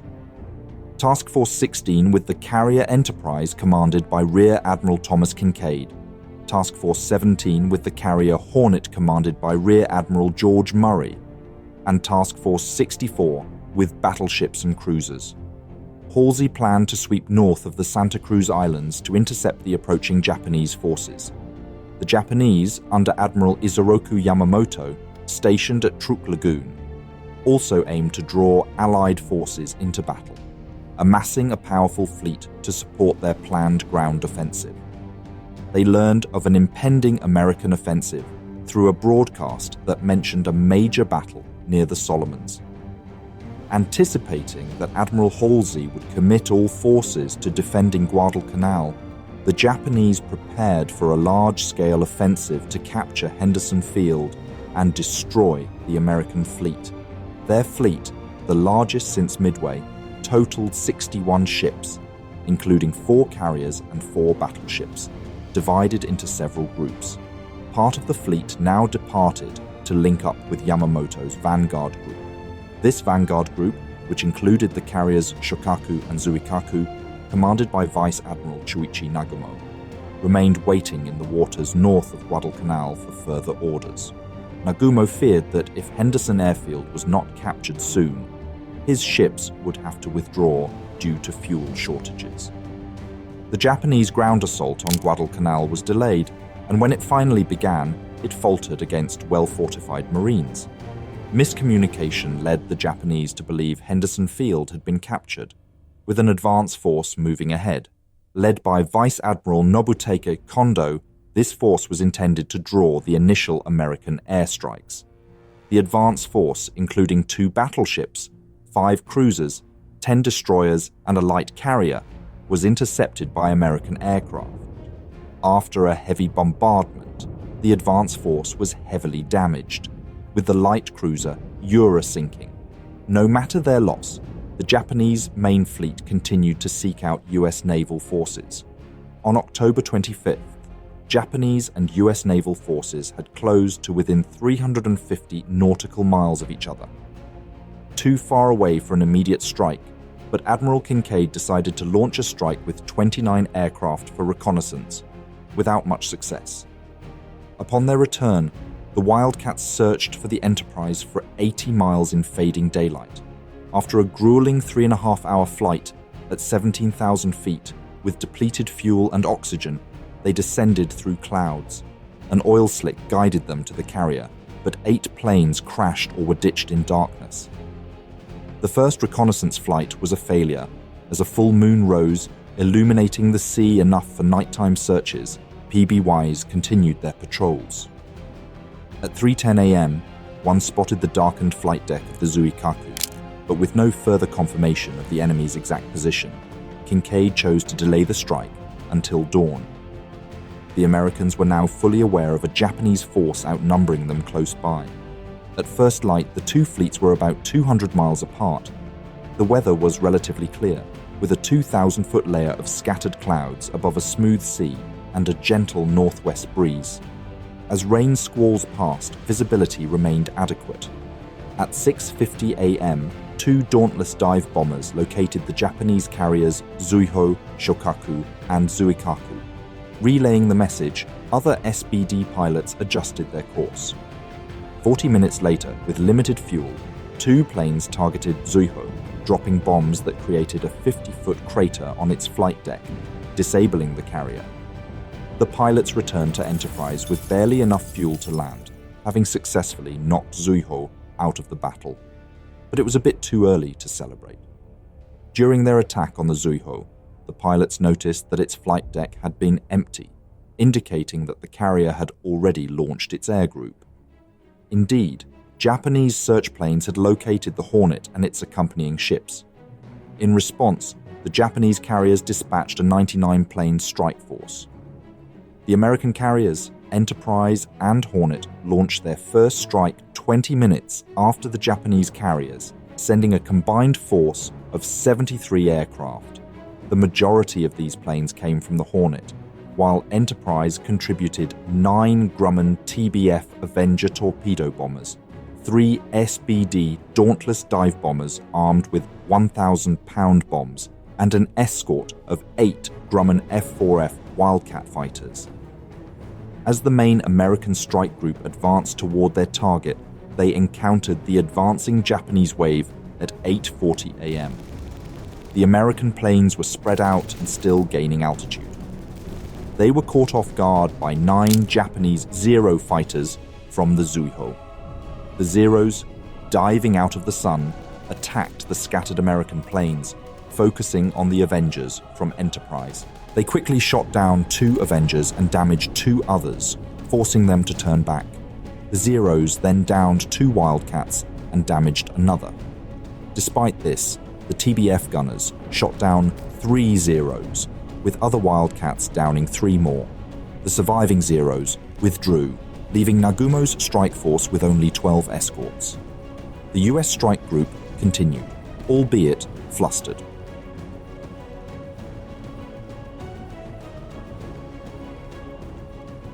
At approximately 9:15 a.m., the first strike group of 15 SBDs and 4 Wildcats commanded by William Gus Wilhelm, spotted the Japanese carriers. They were promptly intercepted by 14 Zeros from the Combat Air Patrol, which engaged in a dogfight with the escort Wildcats. The remaining SBDs pushed past the Zeros and reached Shokaku, the nearest carrier. From an altitude of 12,000 feet, the pilots could observe smoke billowing from the damaged flight deck of the nearby carrier Zupo. 11 dive bombers then dove steeply and released their 1,000-pound bombs above Shokaku. Wilhelm reported 6 bomb hits on the carrier, while other pilots reported 4. Japanese accounts vary, estimating between 3 and 6 hits. The damage left Shokaku's flight deck heavily damaged with smoking craters. The hangar deck below lay in ruins, and all anti-aircraft batteries on the aft flight deck were rendered inoperative. Damage control teams sprang into action, deploying about a dozen fire hoses to combat the flames, which helped minimize further damage. Although Shokaku could not land her remaining aircraft, the carrier managed to maintain some speed, despite suffering from near misses that opened seams and caused flooding. Confused by misleading radio chatter, some of the surviving Enterprise Avengers, having lost altitude in their fight with the Zeros, reached the Chikuma instead of any of the carriers. They attacked the heavy cruiser, inflicting serious damage, but failing to sink her. With smoke billowing from her deck, Chikuma was forced to retreat back to safety for extensive repairs. The strike was over, and although it wasn't a good start, the pilots felt they had given the Japanese a run for their money.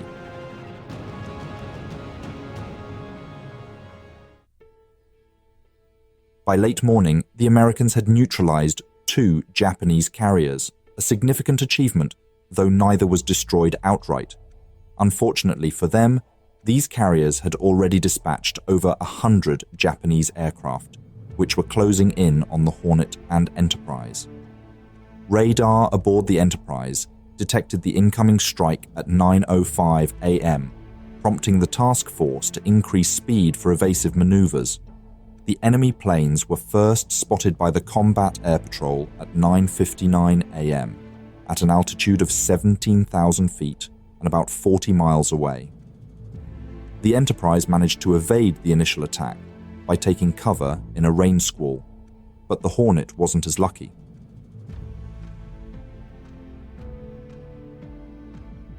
Each task group commander had meticulously arranged his fleet to protect the valuable flight decks at the core, encircling them with battleships and cruisers armed with anti-aircraft guns. These defensive ships were further shielded by a combat air patrol of circling fighters, ready to engage any enemy aircraft that managed to penetrate the dense anti-aircraft fire. Hornet's fighter director attempted to position the 37 Wildcats of the air patrol to intercept the incoming strike, but they were at a disadvantage. Positioned too close to the task group, at an altitude of 22,000 feet and only 10 miles out, the fighters were out of place and unable to effectively shield Hornet from the impending attack.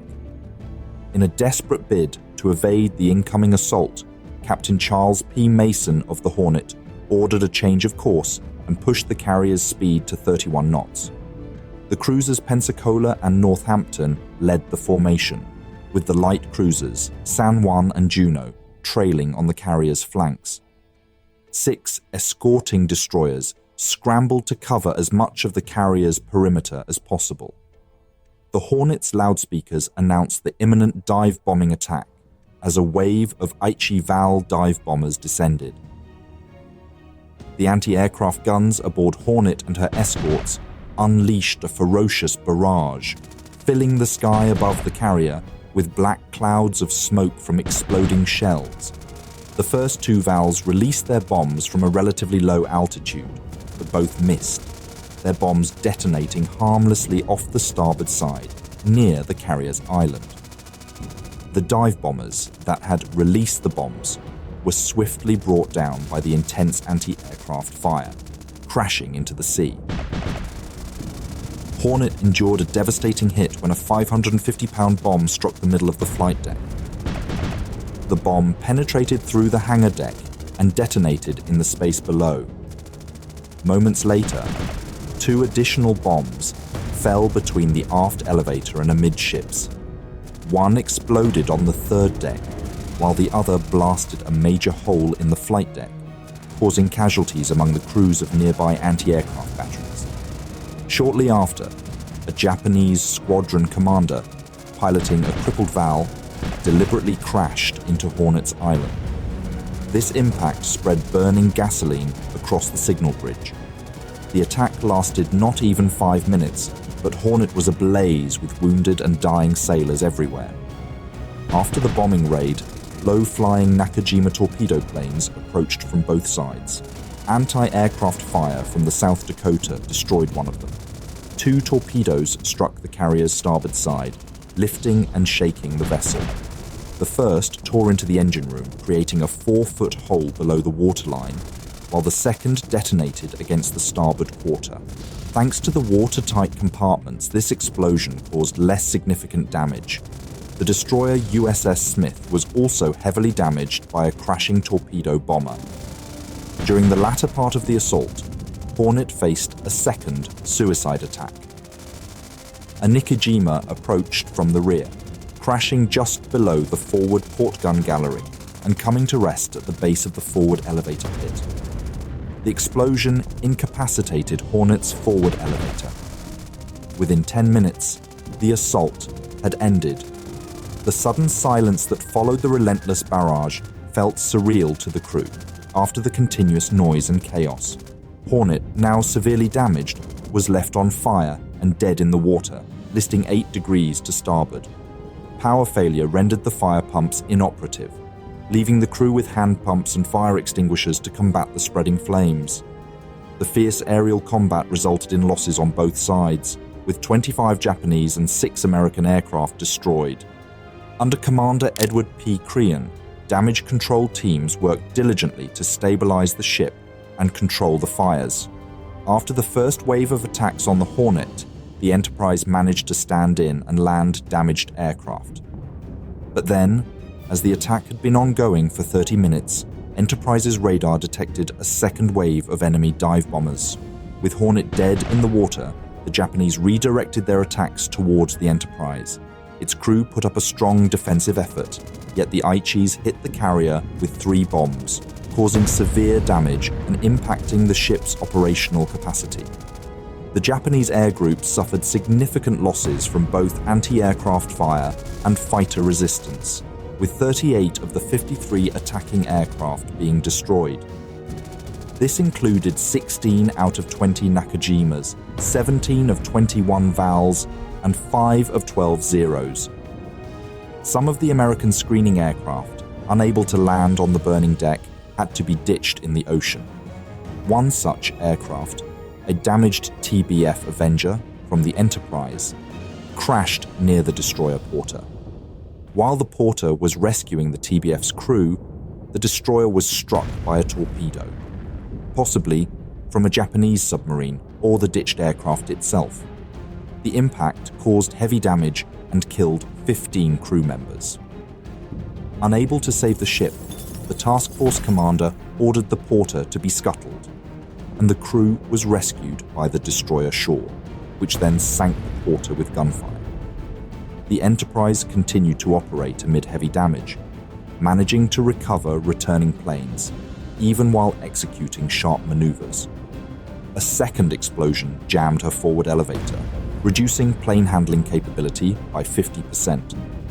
Damage control teams contained fires and patched breaches, but the hangar was heavily damaged, filled with debris and wreckage. After over 2.5 hours of attack, 15 Japanese Kate torpedo planes launched an anvil attack on the Enterprise. The ship's anti-aircraft guns shot down one formation as the captain skillfully evaded torpedoes from the remaining planes.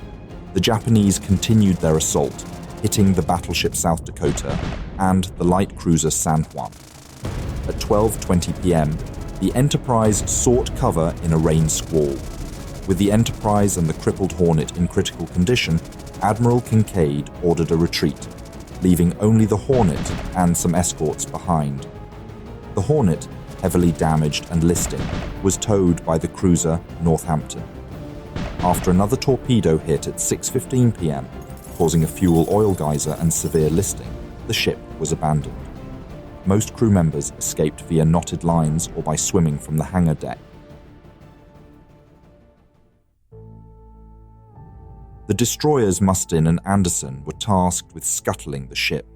Sinking an aircraft carrier proved challenging, even one as heavily damaged as the Hornet. The destroyers launched at least 16 torpedoes, 9 of which detonated, and followed up with hundreds of rounds of 5-inch ammunition and anti-aircraft fire. Although these efforts set the ship ablaze, they also caused the port side to flood, allowing the Hornet to return to an even keel, though still lower in the water. With the destroyers called away to avoid a morning air attack, Japanese destroyers Makigumo and Akigumo delivered the final blow. At 1:25 a.m. on October 27th, they fired 4 torpedoes into the stricken carrier, sending her beneath the waves and concluding her tragic journey into the abyss. The US forces, retreating under the threat of further Japanese attacks, suffered several air attacks during their withdrawal. In total, the United States lost 266 sailors, with the Hornet and Porter sunk, and the Enterprise, the battleship South Dakota, the light cruiser San Juan, and 2 destroyers damaged. Additionally, 81 aircraft were destroyed, and 26 pilots and aircrew members were killed. The Japanese endured heavy casualties, with 400 to 500 sailors killed and losing 148 experienced pilots and aircrew members. Especially these pilot losses would hamper their strategy in the Pacific for the remainder of the war. They lost 99 aircraft and saw 1 fleet carrier, Shokaku, and 1 light carrier, Zuiho, heavily damaged, along with a heavy cruiser and a destroyer sustaining damage.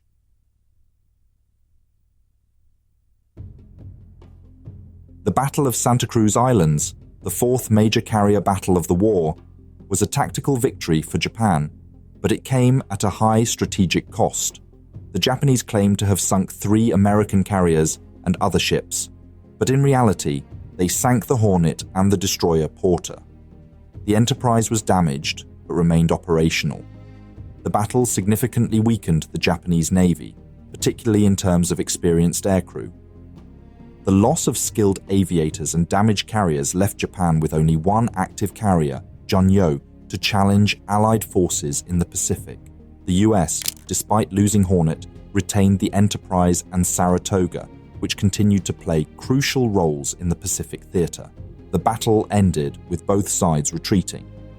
The heavily damaged Enterprise was repaired and returned to action quickly, while Japanese carriers Shokaku and Junyo required extensive repairs. Over 4 carrier battles, Japan had lost over 400 carrier airmen, severely depleting their strength. But the Guadalcanal Campaign was far from over.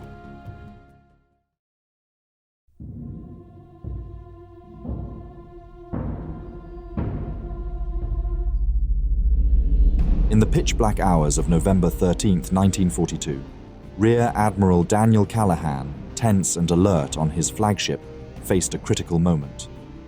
The light cruiser Helena's radar had just illuminated blips of a Japanese naval force advancing from an unexpected direction, west of Savo Island, rather than the anticipated north.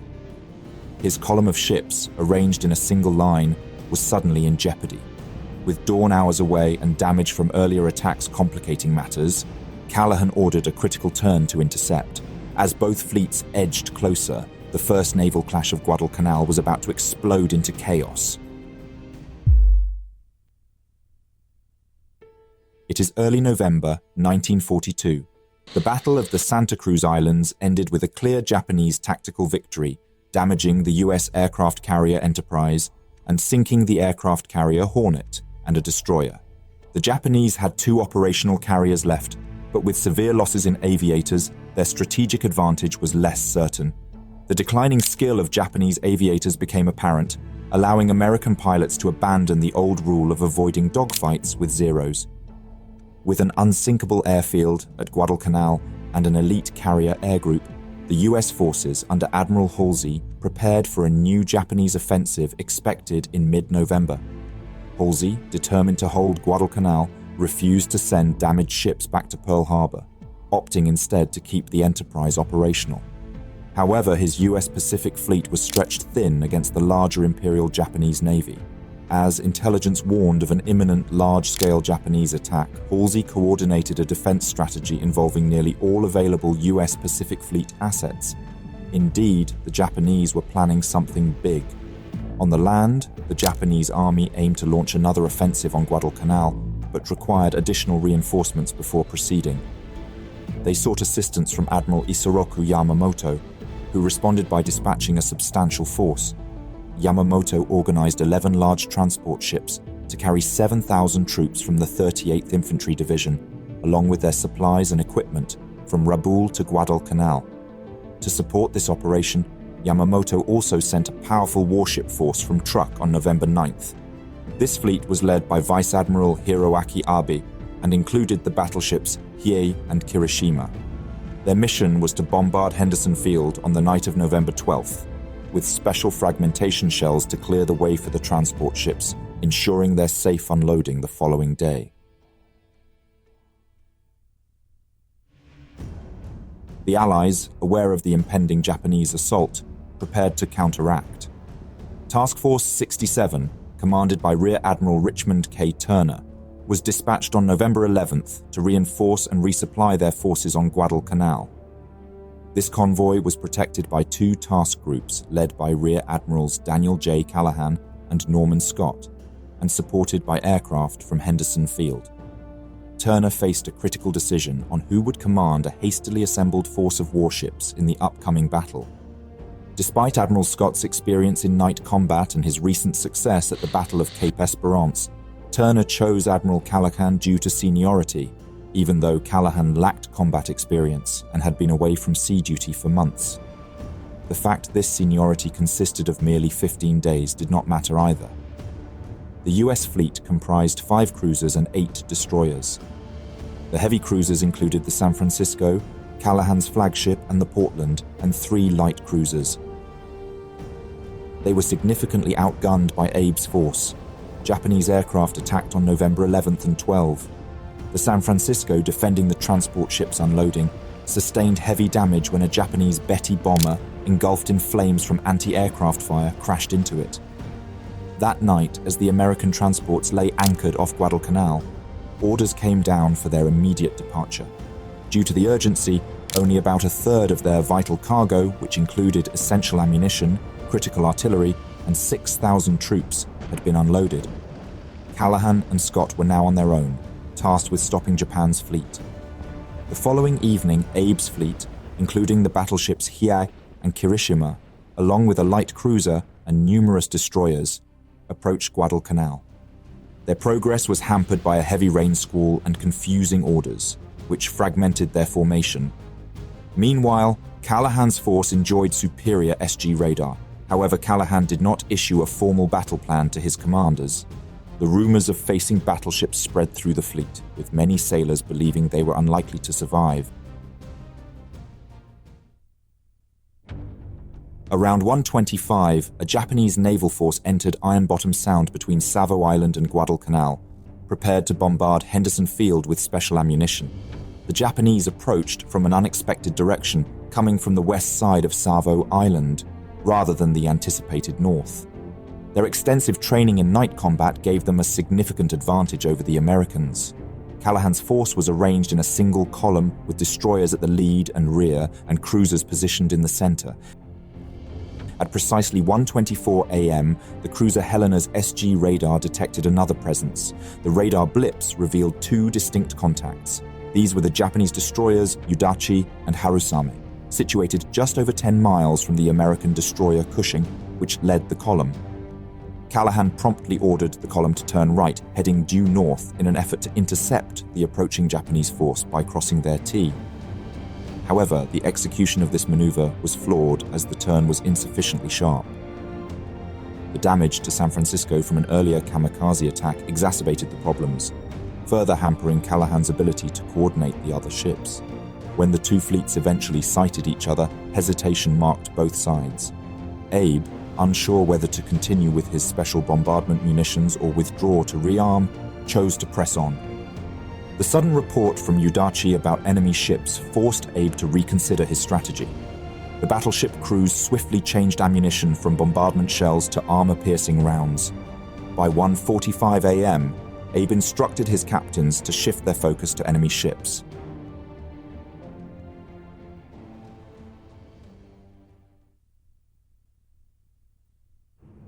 Three minutes later, the Japanese force, led by the battleship Hiei and the destroyer Akatsuki, initiated their attack on US ships. The high superstructure of the cruiser Atlanta rendered her a glaring target in the murky night. As Japanese searchlights flared open, they illuminated Atlanta's portside. The ships opened fire.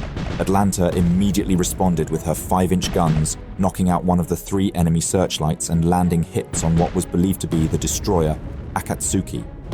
The Japanese ships, now encircling Atlanta, concentrated their fire on the cruiser.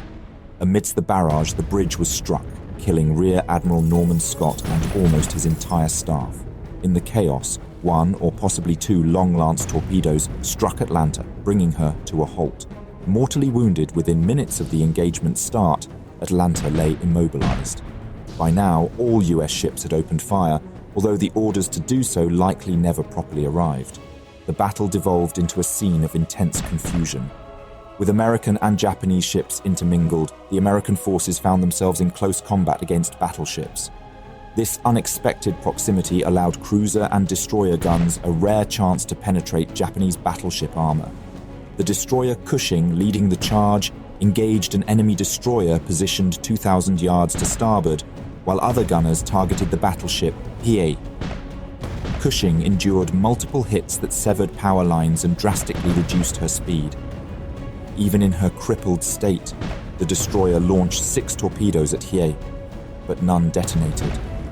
Illuminated by a searchlight beam, Cushing came under heavy fire from both sides and was soon reduced to a sinking wreck. With no power to maneuver or combat the spreading fires, Cushing was abandoned. Next in line, the destroyer Laffey fired torpedoes at Hiei from close range. These torpedoes failed to arm and detonated prematurely. Laffey then encountered 3 Japanese destroyers which subjected her to intense gunfire and a torpedo that blew off her stern. The battleship Kirishima, which had previously avoided direct engagement, delivered a decisive salvo that completed Laffey's destruction. The crew abandoned ship as it sank, but the burning hull exploded, claiming the lives of many, including the destroyer's captain. Following in the formation were the destroyers Sterett and O'Bannon. Sterett was struck by a salvo while engaging an enemy ship, resulting in the destruction of her radar, aft 5-inch guns, and steering gear. The captain, Jesse Coward, managed to maneuver Sterett and launched 4 torpedoes at Hiei, along with several 5-inch rounds. These failed to hit or explode. With Sterett on fire and half of her main battery out of action, Coward ordered a withdrawal, narrowly avoiding a collision with O'Bannon. As the battle intensified, the destroyer O'Bannon came under heavy fire from the battleship Hiei. However, Hiei's large guns struggled to effectively target the nimble destroyer, allowing O'Bannon to respond with 5-inch gunfire and 2 torpedoes. Already battered by shells from various American ships, Hiei became engulfed in flames as O'Bannon withdrew.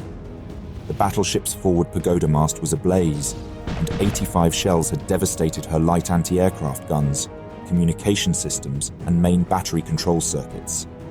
In the confusion, Hiei's 6-inch guns mistakenly fired on the Japanese destroyers Asagumo, Murasame, and Samidai. At 1:55 a.m., an 8-inch shell from the cruiser San Francisco jammed Hiei's rudders, leaving her nearly helpless. Admiral Abe on Hiei's bridge was unaware of his forces sinking 2 American destroyers and damaging a cruiser.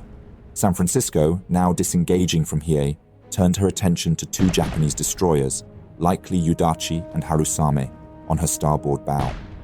The first salvo hit its mark, setting the Udachi ablaze, and Captain Cassine Young ordered the gunners to shift fire to the second.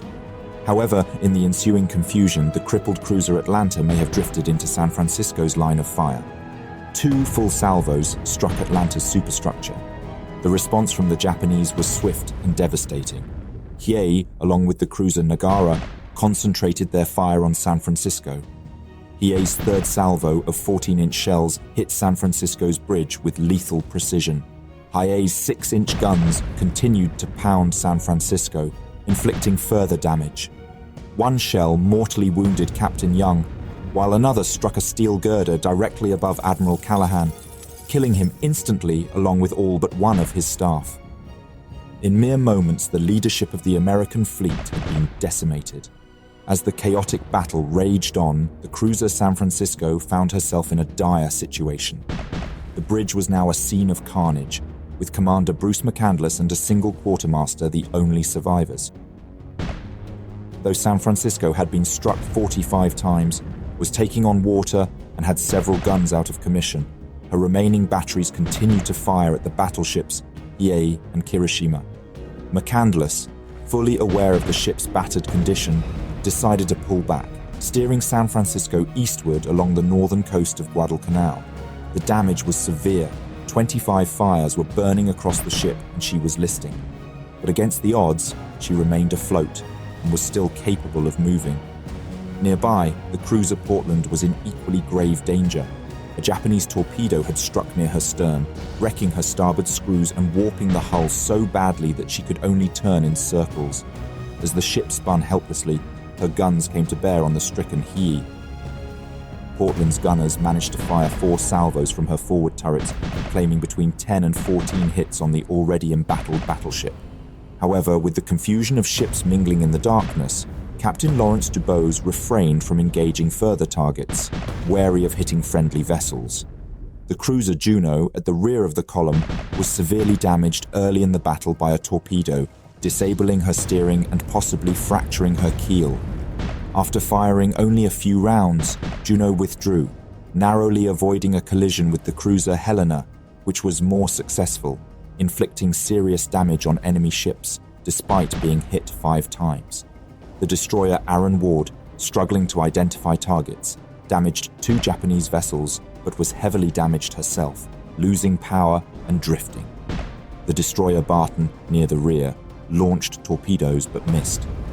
Shortly after, she was hit by 2 Japanese torpedoes, broke in 2 and sank quickly with over half her crew perishing.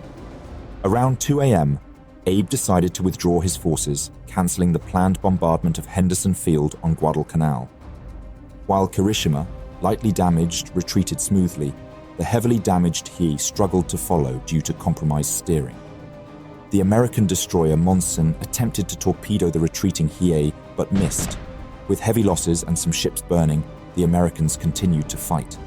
The cruiser Portland, though only able to steer in circles, used her main battery to engage the Japanese destroyer Udachi.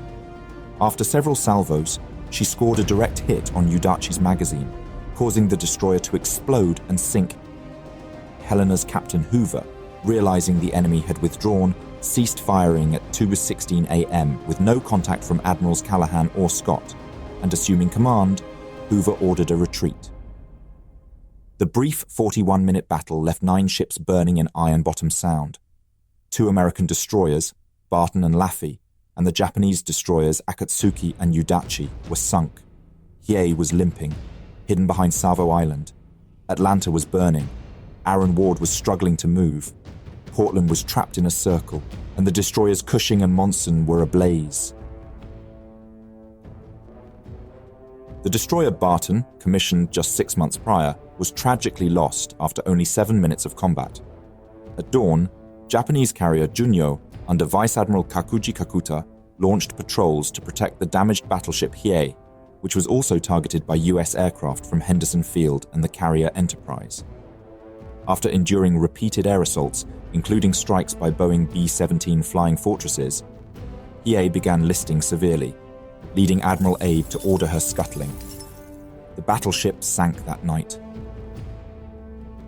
The cruiser Atlanta was also heavily damaged, suffering 49 shell hits and a torpedo strike, which caused fires and a toppled foremast. After being towed to Kukum by the tug Bobolink, the ship was listing heavily and flooding uncontrollably. Admiral Halsey ordered the crew to evacuate, and Atlanta sank at 8:15 p.m. 3 miles west of Lunga Point. Only 6 American ships, including the cruisers San Francisco and Juno, were were seaworthy enough to withdraw from Iron Bottom Sound. While en route to Espiritu Santo, the Japanese submarine I-26 fired torpedoes, hitting Juno and causing a catastrophic explosion that killed 683 men, including the 5 Sullivan brothers. This led to a new US Navy policy prohibiting multiple family members from serving on the same ship. Following the battle, Captain Hoover faced unjust blame for the losses and was removed from command, even after a court of inquiry exonerated him.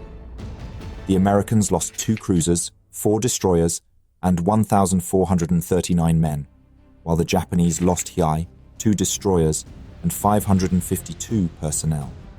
Although Japan achieved a tactical victory, the battle marked a strategic setback as Admiral Abe's bombardment of Henderson Field was halted, ensuring the continued operation of Marine air units on Guadalcanal. Abe was subsequently relieved of his command. The brief respite was only temporary. As both sides licked their wounds and prepared for the next move, it was clear that the battle for control was far from over. The second showdown was just hours away.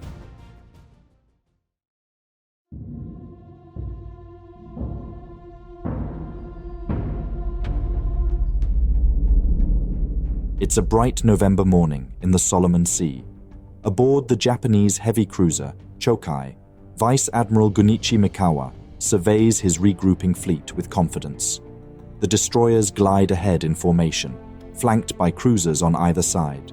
On the port side, Captain Masao Sawa, aboard the Kinugasa, watches the horizon, unaware of the lurking threat. High above, American aircraft from Henderson Field and the USS Enterprise have already spotted their prey, diving into position for a deadly strike.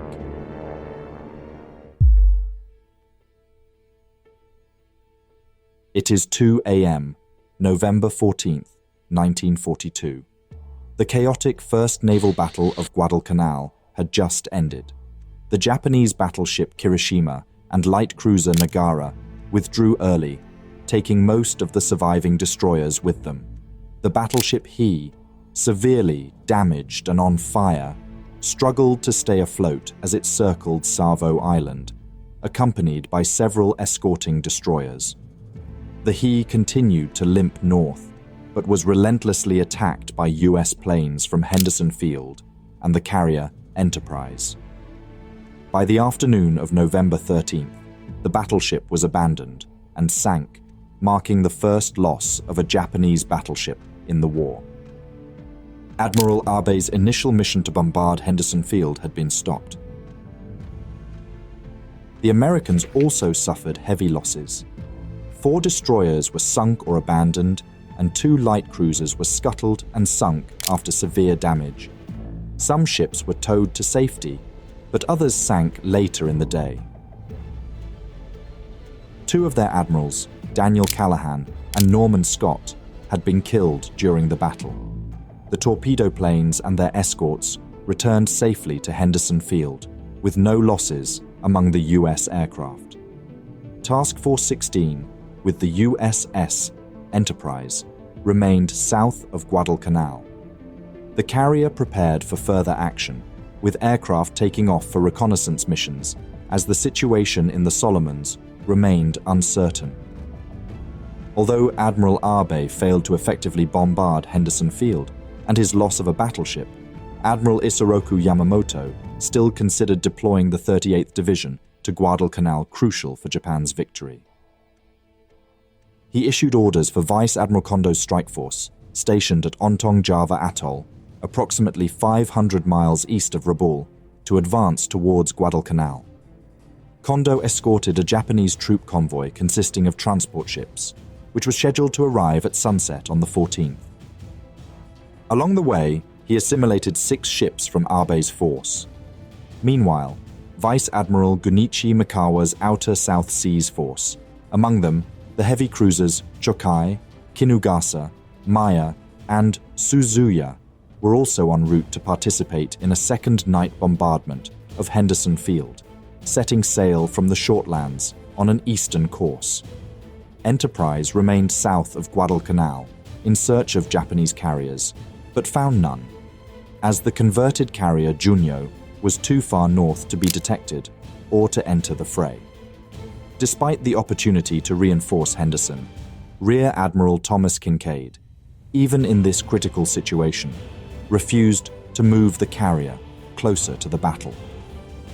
Task Force 64, under Rear Admiral Willis August Ching Lee, comprising 2 battleships and 4 destroyers, was positioned too far away to intercept Mikawa's forces, leaving Guadalcanal vulnerable to a night bombardment.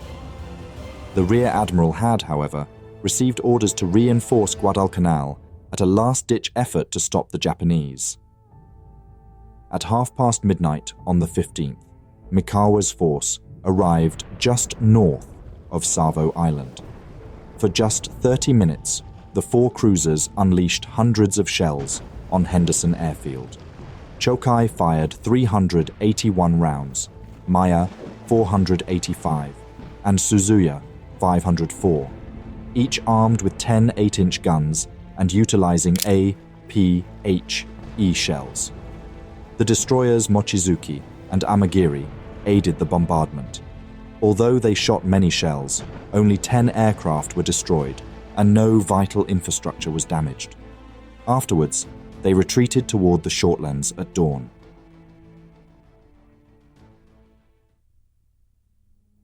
On the morning of November 14th, the 2 Japanese forces regrouped at 0800. The destroyers sailed in a horizontal line ahead, while the cruisers sailed in 2 columns. On the port side, Kinugasa, Chokai, and Isuzu sailed, and on starboard, Suzuya, Maya, and Taniru. Unbeknownst to them, aircraft from Air Group CVG-10 aboard Enterprise, part of Task Force 16, had departed earlier that morning. But as the sun had illuminated the sea, aircraft from Guadalcanal also embarked on a hunt for the ships that bombarded their airfield that night.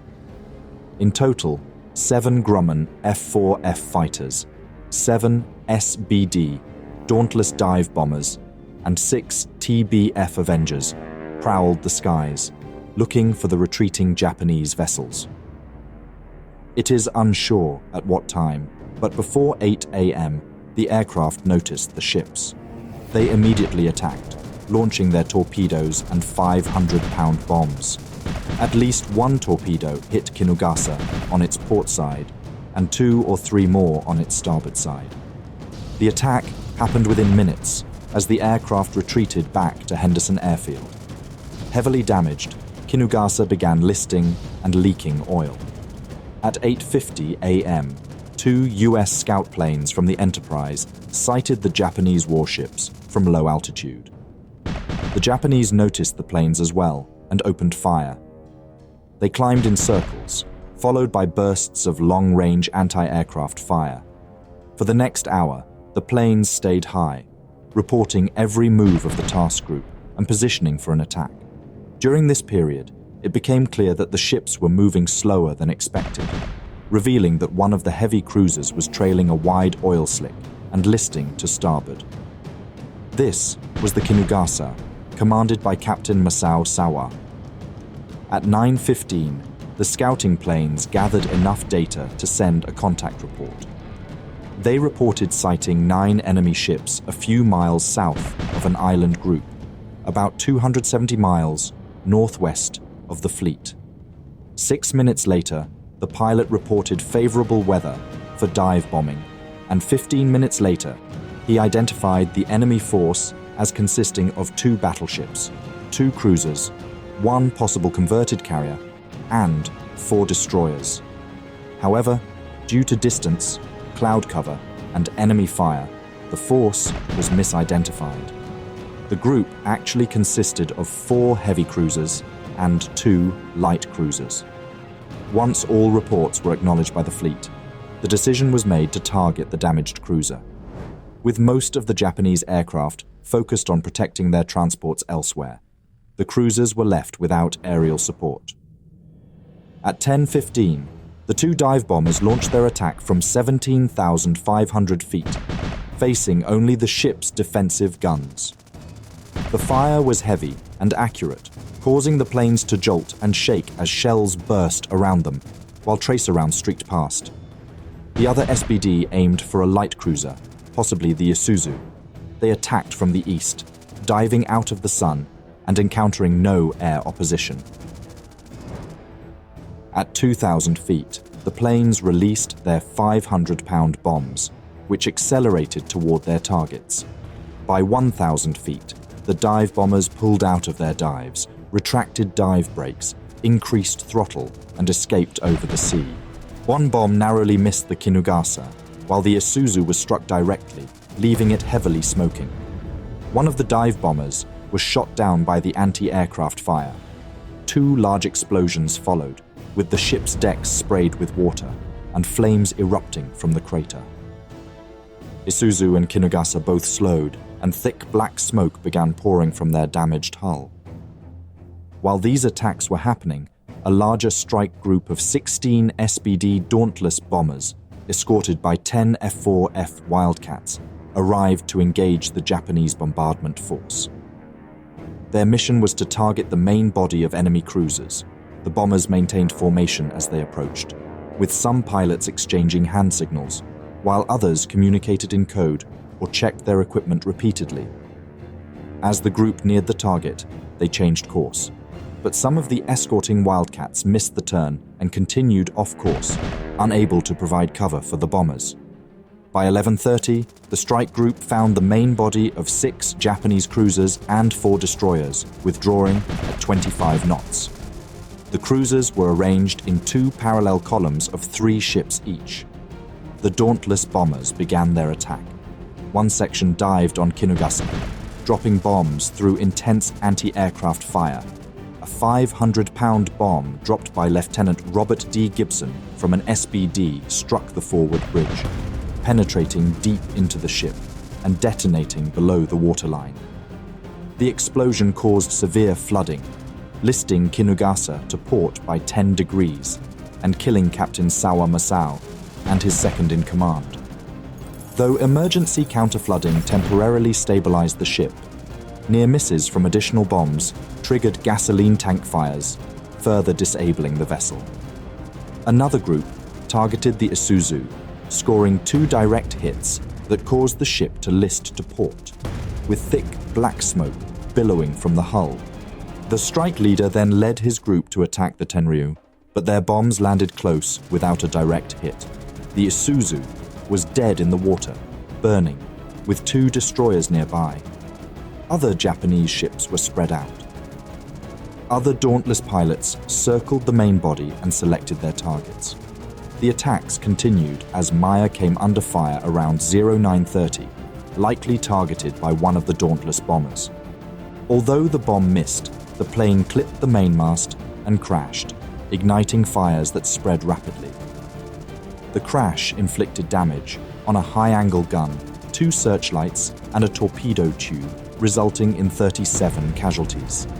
Explosions from stored ammunition wrecked several of these portside gun mounts. Meanwhile, Chokai sustained a near miss from a 1,000-pound bomb, which caused minor flooding but no casualties. After the attack, the Dauntlesses regrouped outside the range of enemy guns. Some planes climbed, others glided down, and they formed up in a disciplined formation before heading back to base. Despite efforts to correct her list and extinguish the flames, the Kinugasa was attacked again by 3 dive bombers an hour later. Near misses disabled her engines, and she was eventually abandoned, sinking 15 miles west of Rendova Island, with 51 crew members lost. As the pilots retreated, they watched the heavily damaged Kinugasa roll over and sink, its hull exposed and the surrounding sea littered with debris and oil. In total, 511 sailors were killed, including Captain Sawa and his deputy Fusao Miyazaki. Maya's fires were eventually brought under control, retreating together with Chokai and Suzuya, while the Isuzu was rendered unnavigable by the damage, and although she began to flood, she was towed to the shortlands and later to truck. The Michishio also suffered damage and casualties. Chokai, along with Maya and Suzuya, had reached the Shortlands. 2 days later, Chokai departed for Rabaul and ultimately returned to Truk for repairs on November 20th. After further work, she resumed her duties by early December. Similarly, Maya underwent temporary repairs at Kavieng and arrived at Truk on December 8th, later heading for Yokosuka for more extensive repairs, which she completed in early January 1943. The destroyers Yugumo and Cirrus remained behind to rescue the survivors. The bombardment of Henderson Field, while extensive, proved ineffective. However, the urgency to reinforce Guadalcanal remained. The 11 troop transports were scheduled to deliver their cargo that night. Yamamoto resolved to make one final assault on Henderson Field, utilizing Admiral Kondo's strike force main body, now reinforced by Abe's surviving ships. The US Navy was equally determined to thwart both the troop convoy and any further bombardment of Henderson. With accurate air reconnaissance providing clear intelligence on the size, location, and objectives of the Japanese forces, Admiral William Halsey split his forces. Task Force 16, with the Enterprise, stayed to the south, while Task Force 64, under Admiral Lee, was on its way to intercept Kondo and the transports. By 2100, Lee's force, equipped with 2 new battleships and 4 destroyers, was positioned 9 miles west of Guadalcanal, awaiting the Japanese approach. What followed would be the Second Naval Battle of Guadalcanal.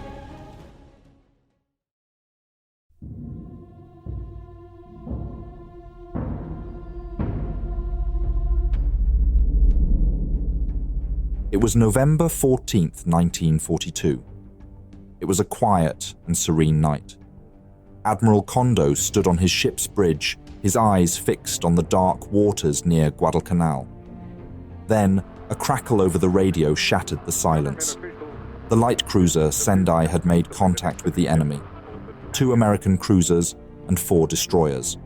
Kondo immediately issued orders to engage, fully aware that the Second Naval Battle of Guadalcanal was about to erupt in deadly earnest.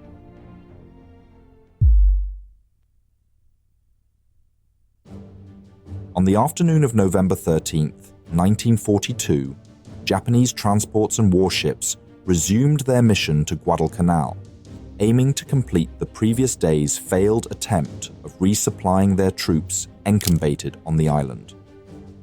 Rear Admiral Tanaka and his 11 transports continued their journey, while the 8th Fleet, commanded by Rear Admiral Mikawa, was tasked with bombarding Henderson Field to prevent US air support from hampering the transports.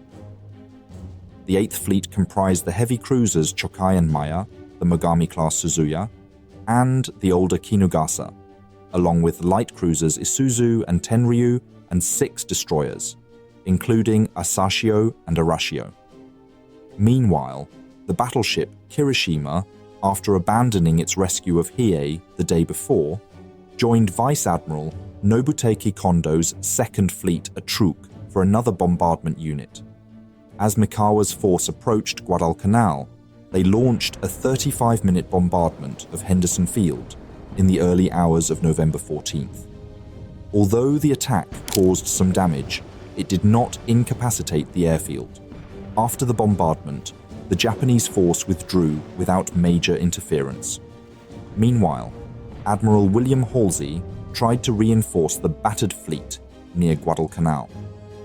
The night before, they lost 2 light cruisers and 4 destroyers, and 2 heavy cruisers and 2 other destroyers were heavily damaged.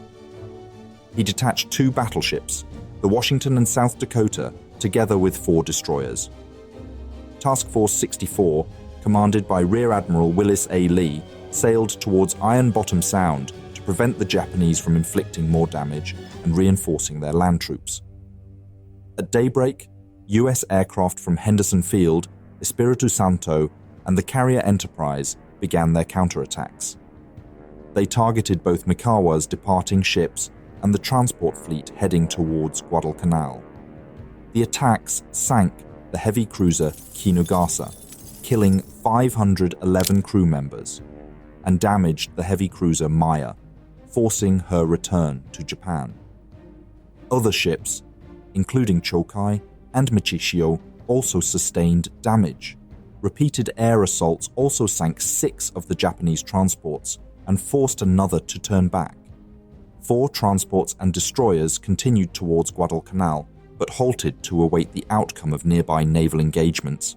As Kondo's force approached Guadalcanal, they encountered further air attacks but evaded major damage.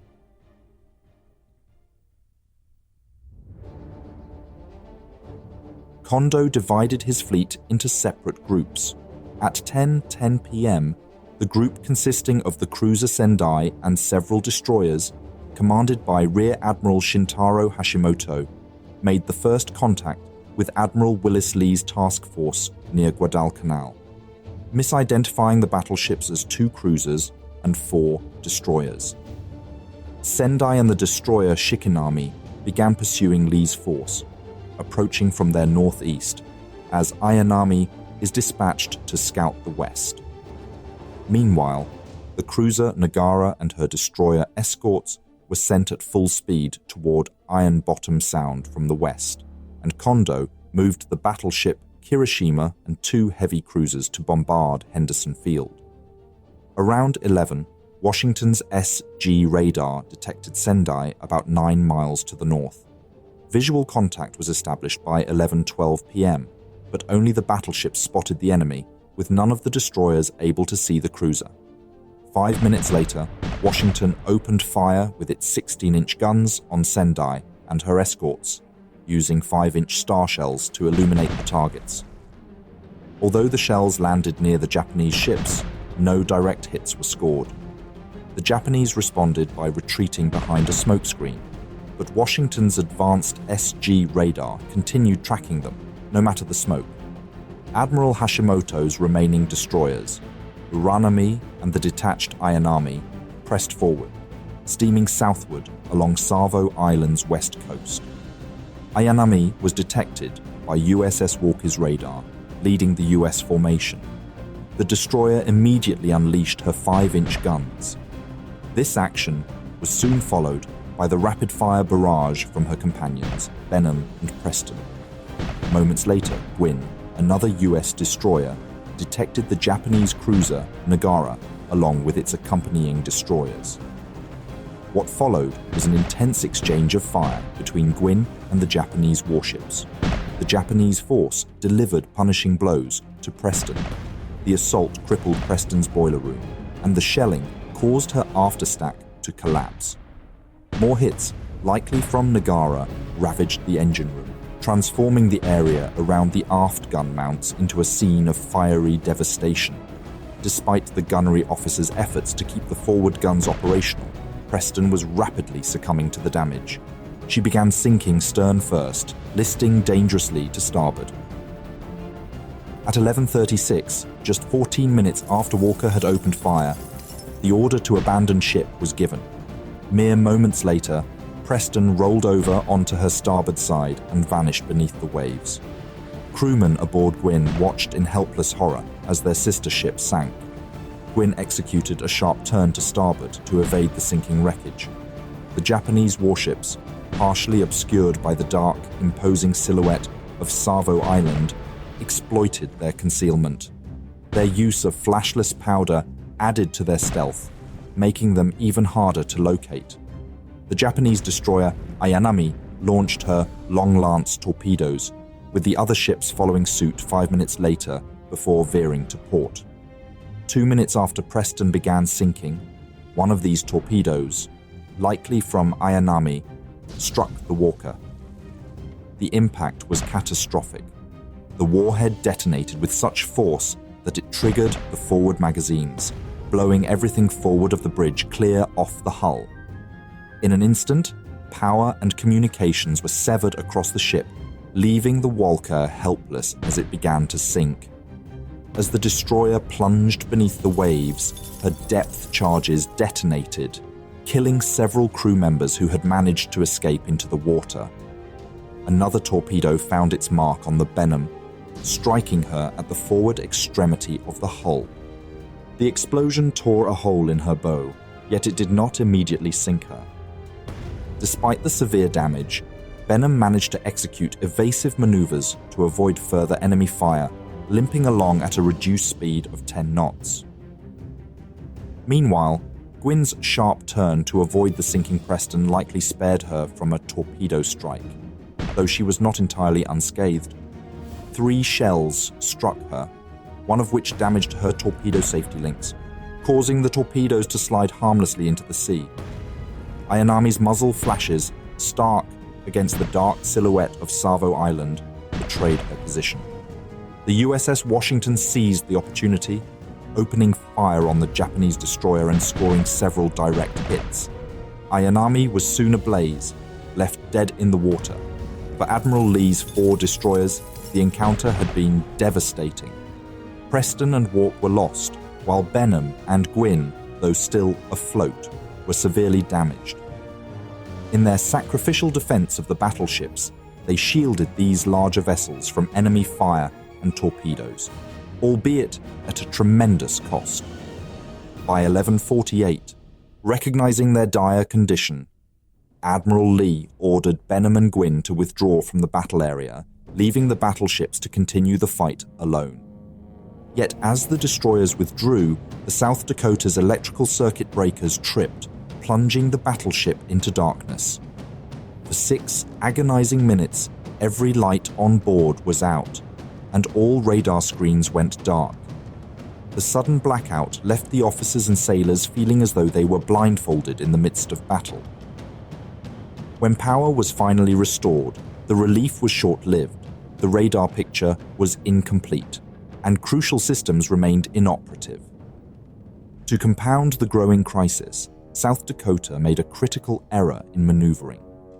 Instead of turning to port to avoid the wrecks of Preston and Walker, she turned to starboard, a misstep that placed her directly between the burning destroyers and the Japanese warships. This unfortunate positioning left the battleship silhouetted against the flames.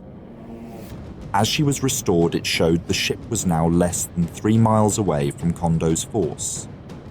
Kondo seized the moment. The cruiser Otago and the destroyer Asagumo launched torpedoes at the battleship. All the torpedoes missed their mark.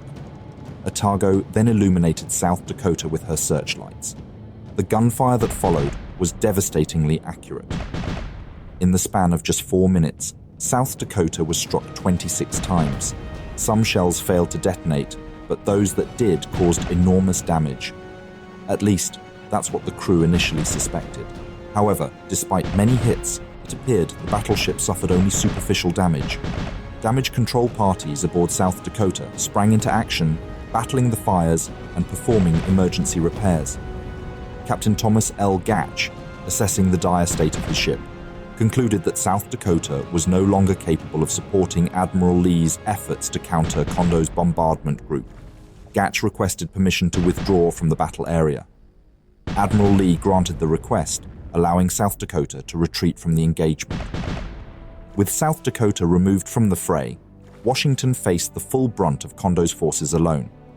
However, the focus of Kondo's forces remained fixated on the illuminated South Dakota overlooking Washington.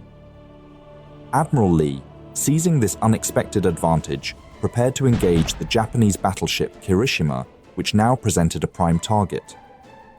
Washington's SG radar provided a crucial advantage, offering a clear view of the enemy despite the chaotic circumstances.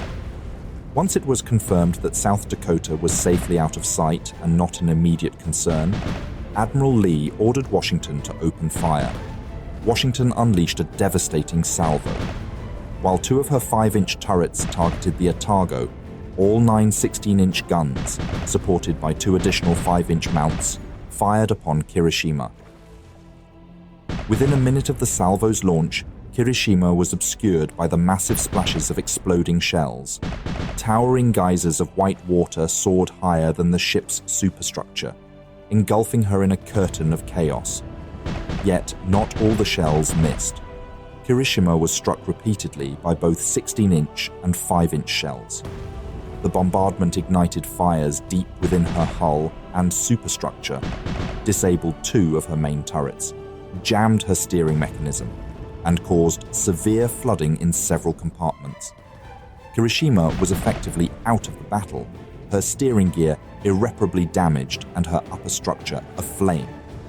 The gunnery officer detailed they received 9 hits from Washington's 16-inch guns and 40 hits from her 5-inch batteries. The steering of the Kirishima was so badly damaged that she kept turning in a circle but couldn't get away. At exactly 7 minutes past midnight, Washington ceased firing. Even though Kirishima was now out of action, Admiral Kondo's bombardment group remained a strong force. Otago and Takao, along with Nagara and Sendai and several destroyers from Kondo's support groups, were still operational. Concerned for the safety of his transports, Kondo ordered the cancellation of the bombardment of Henderson Field and detached several destroyers to engage Washington.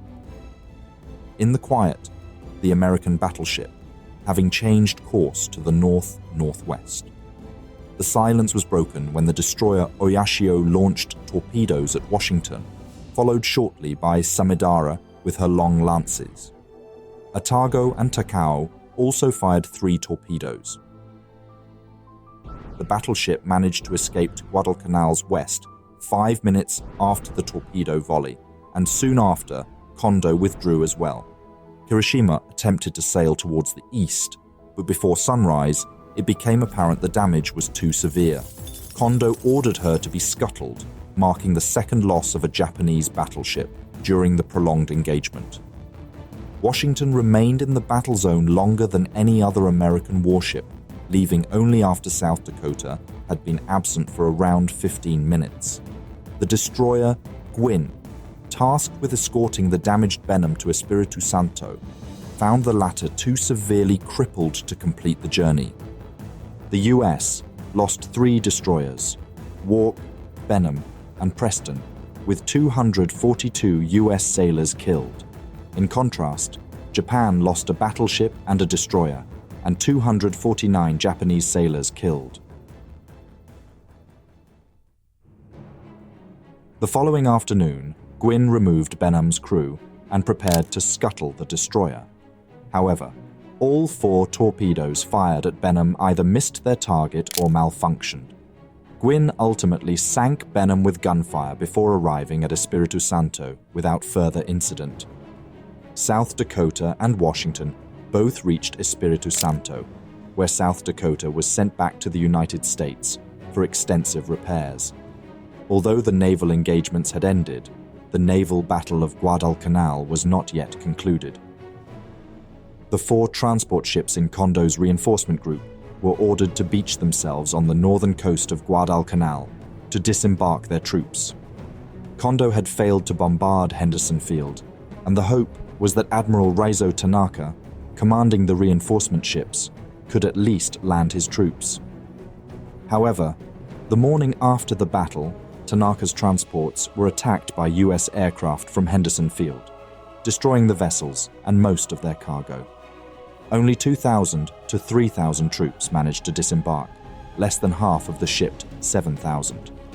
The failure to neutralize Henderson Field and deliver reinforcements severely hampered Japanese efforts on Guadalcanal, leading to a shift in strategy. The battle marked a turning point, with the US Navy gaining the upper hand and ensuring a steady supply of reinforcements to Guadalcanal. The Japanese eventually abandoned the island by December 31st, marking the beginning of a shift in the Pacific War's momentum.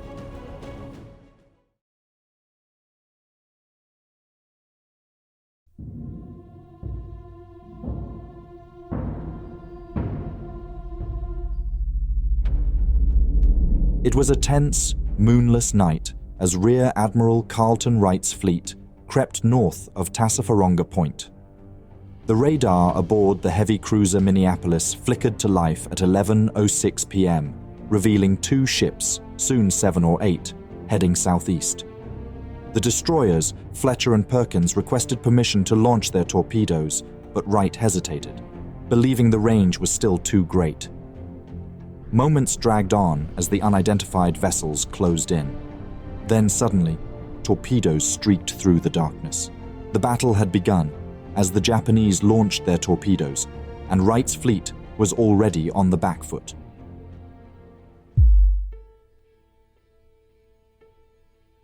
In November 1942, the battle for the Solomon Islands raged on. Several thousand Japanese troops faced a headstrong Allied offensive, which had been ongoing for over 3 months. Japan used warships to transport troops and supplies, a method later called the Tokyo Express under Admiral Raiso Tanaka. Amidst the chaos, Tanaka managed to land over 30,000 troops on the island by mid-November. But this wasn't a success story, as the Allies did everything they could to disrupt these supply runs. As Allied aircraft, known as the Cactus Air Force, operated from Henderson Airfield, the Japanese increasingly struggled to reinforce their troops due to Allied air dominance. Additionally, the US Navy's attempts to block these supply efforts led to the naval Battle of Guadalcanal, spanning 3 full days. After several failed attempts to recapture Henderson Field, the Japanese launched a final major effort to reinforce their troops. US forces, led by Vice Admiral William Halsey, intercepted the Japanese near Guadalcanal. Fierce night battles ensued, with heavy losses on both sides. The Allies ultimately prevailed, preventing more Japanese reinforcements and securing control of Guadalcanal. Within 2 days, Japan lost 2 battleships, marking their first battleship losses of the war.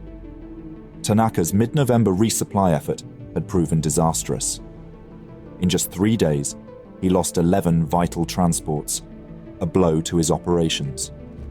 From the 4 ships he sacrificed by running them aground on the beaches, he managed to disembark only 2,000 troops, 360 cases of ammunition for field guns, and 1,500 bales of rice. The escalating demands of the Guadalcanal Campaign threatened to cripple the entire Japanese war economy, which relied heavily on raw materials imported to the home islands. But this victory had cost the Allies dearly as well, losing light cruisers and over half a dozen destroyers, and suffering damage to heavy cruisers. In the battle's aftermath, Admiral King urgently demanded the transfer of ships from the Atlantic to replace Pacific losses. President Roosevelt, under pressure from military leaders, redirected resources to the Pacific. By the end of 1942, the US had more combat troops in the Pacific than in Europe. This shift concerned Britain, which relied on Churchill's friendship with Roosevelt to prevent a full Pacific-first strategy. King secured the immediate transfer of cruisers, destroyers, and escort carriers, though their arrival would take time. Meanwhile, Henderson Field was expanding to accommodate heavy bombers, and the Cactus Air Force had grown to 188 aircraft. The Japanese forces were unprepared for the fierce resistance from American troops led by Vandergrift. By mid-November, logistical issues arose, and the Japanese troops began suffering from severe shortages of food, medicine, and supplies. The supply crisis worsened. From the 16th of November, 16 submarines delivered food nightly, but this method proved inefficient. 10 days later, Japanese Lieutenant General Hitoshi Imamura assumed command of the 8th Area Army at Rabaul, initially planning to retake Henderson Field on Guadalcanal, but shifted his focus to New Guinea due to the Allied offensive at Buna, delaying reinforcements to Guadalcanal. By early December, many soldiers were dying from famine and disease, earning Guadalcanal the nickname Starvation Island. New arrivals encountered emaciated soldiers begging for food, their uniforms in tatters and bodies riddled with sores. While some coastal units fared slightly better by foraging, those deeper in the jungle resorted to eating insects and small animals. Morale plummeted as officers made empty promises of imminent resupply, while American forces continued to deliver vast amounts of supplies. Discipline broke down, leading to hoarding and accusations among troops, with only about 15% of the Japanese forces reported as fit for combat by December 8th. Combat deaths from air attacks were severe, but the toll from starvation and disease was even higher, with thousands succumbing to malnutrition. Meanwhile, the Allies, led by the newly promoted Admiral Halsey, were gradually amassing forces. On November 23rd, Admiral Halsey outlined the growing U.S. naval forces in the South Pacific. Task Force 11 was reinforced by the return of the carrier Saratoga, while Task Force 16 and Task Force 64 received additional battleships like the repaired North Carolina and New Indiana. Halsey assigned Rear Admiral Frederick C. Sherman to lead Task Force 16 and Rear Admiral Thomas Kinkaid to command Task Force 67, a destroyer-cruiser strike force. Halsey announced a new strategic objective, Rabaul, arguing it was key to securing New Guinea. He believed constant pressure on Japanese shipping would weaken them. Halsey's plan to strike Rabaul remained ambitious, given limited amphibious resources. That same week, Admiral Kinkaid, after meticulously planning a battle strategy, was reassigned to the Aleutians, leaving Rear Admiral Carlton Wright in command of the cruiser-destroyer Task Force 67. Wright, Kinkaid's subordinate and involved in the plan's development, scrapped much of it upon assuming command. Meanwhile, on the Japanese side, Admiral Tanaka devised a new supply strategy under mounting pressure, repurposing his destroyers as transport vessels using the innovative drum method. Sterilized fuel drums filled with ammunition and provisions were secured to the ships, ready for nighttime delivery. The first attempt was set for November 30th, when 8 destroyers surged towards Iron Bottom Sound. Tanaka's force attempted to evade detection, but Australian coast watchers and Allied intelligence provided timely updates to Wright. Task Force 67, composed of cruisers and destroyers, set sail from Espiritu Santo. Near Guadalcanal, a U.S. supply column detached another 2 destroyers, the Lardner and Lamson, from its escort to augment Wright's task force. The 2 forces were converging for a nighttime confrontation. The U.S. force included the modern heavy cruisers Minneapolis and New Orleans. The older cruisers, the Pensacola and Northampton, were supported by the light cruiser Honolulu and the destroyers Fletcher, Perkins, Maury and Drayton. The 2 destroyers joining up sailed to the column's rear. Tanaka's squadron numbered 8 destroyers. The Japanese excelled in night battle tactics. However, to accommodate the extra weight due to the drum method, these ships sailed with only 8 torpedoes, 1 per tube, and half their usual supply of main battery ammunition. 6 of the 8 destroyers were low on ammunition, heavily laden with supplies. Only the Naganami and Takanami were fully armed. Wright arrived in the waters north of Tassafaronga Point just as Tanaka advanced from the north. At 11:06 p.m., the radar aboard the flagship cruiser Minneapolis detected 2 ships at a distance of 23,000 yards. The radar blips gradually revealed 7 or 8 ships on a southeasterly course. Over time, the distance between the 2 fleets rapidly closed. The U.S. destroyers, now just 7,000 yards away, requested Wright's permission to fire their torpedoes. However, Wright was slow to issue the order to open fire, a delay that proved critical. The minutes dragged on without a response. Admiral Wright eventually denied permission, arguing that the range was still too great. Simultaneously, Japanese lookouts observed flares dropped from cruiser planes overhead. Without awaiting Tanaka's command, the lead destroyer, Takanami, launched torpedoes and opened fire, approaching the American ships. Delays in engaging the Japanese allowed Tanaka's fleet to evade the optimal torpedo strikes. Hesitating to launch torpedoes, Wright finally ordered his cruisers to open fire, but inexperienced radar operators misjudged their aim, mostly hitting empty sea. When Wright finally ordered to launch torpedoes, these were launched at an awkward angle, resulting in none striking their targets. The 2 forces had closed the gap, forcing the US torpedoes to chase the Japanese ships, giving the enemy crucial time to evade. The US destroyers Perkins, Fletcher and Drayton launched their torpedoes. However, the USS Maury, lacking radar, held back, unable to confirm a target. While their 8- and 5-inch projectiles were more accurately aimed, they focused their fire on the lead ship, Takanami, which quickly erupted into flames and began sinking, but not before launching all its torpedoes.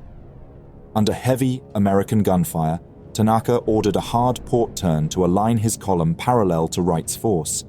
The undamaged Japanese destroyers unleashed their accurate and deadly volleys of over 40 long-lance torpedoes.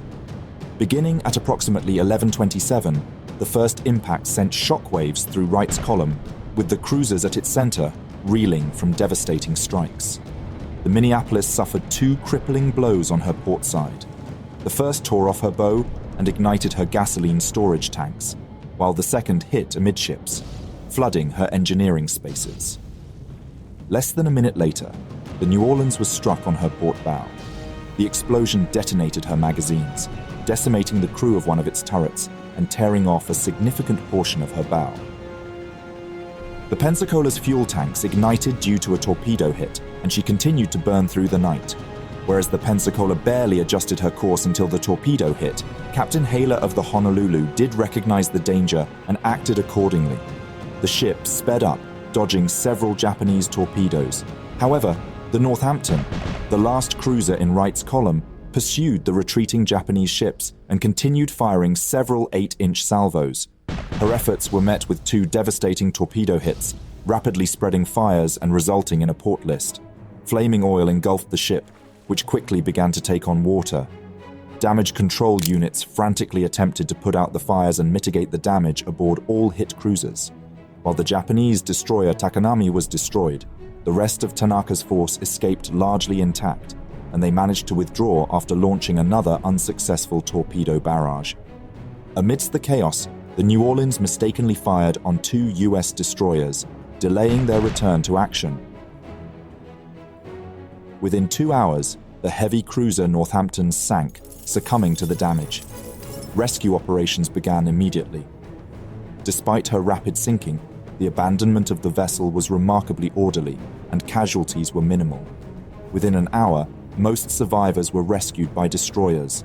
The loss of Takanami, ironically, had tilted the battle in favor of the Japanese, as her sacrifice absorbed all the American firepower while her explosions and fires obscured her fellow destroyers.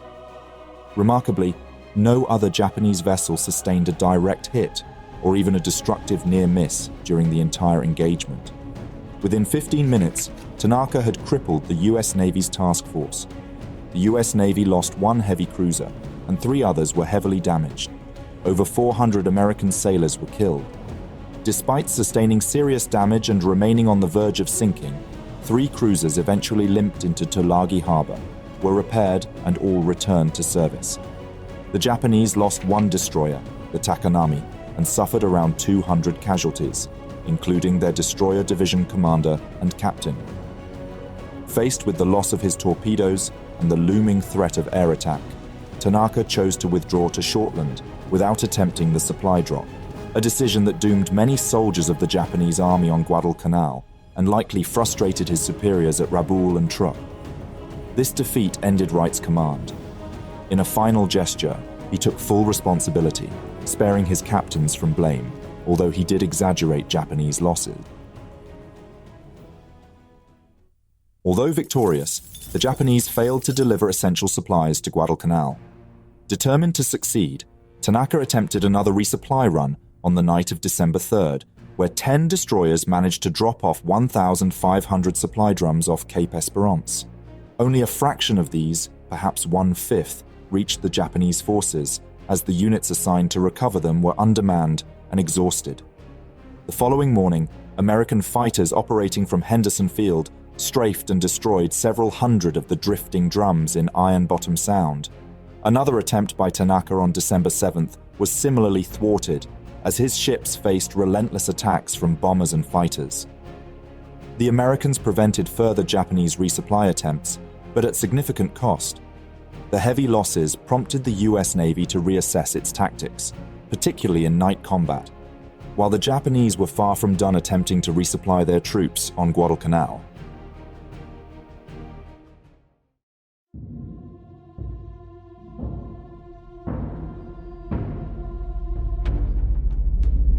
It's a tense evening aboard the USS Chicago. The heavy cruiser sways gently with the waves as she sails under a heavily overcast sky, 48 miles southwest of Guadalcanal.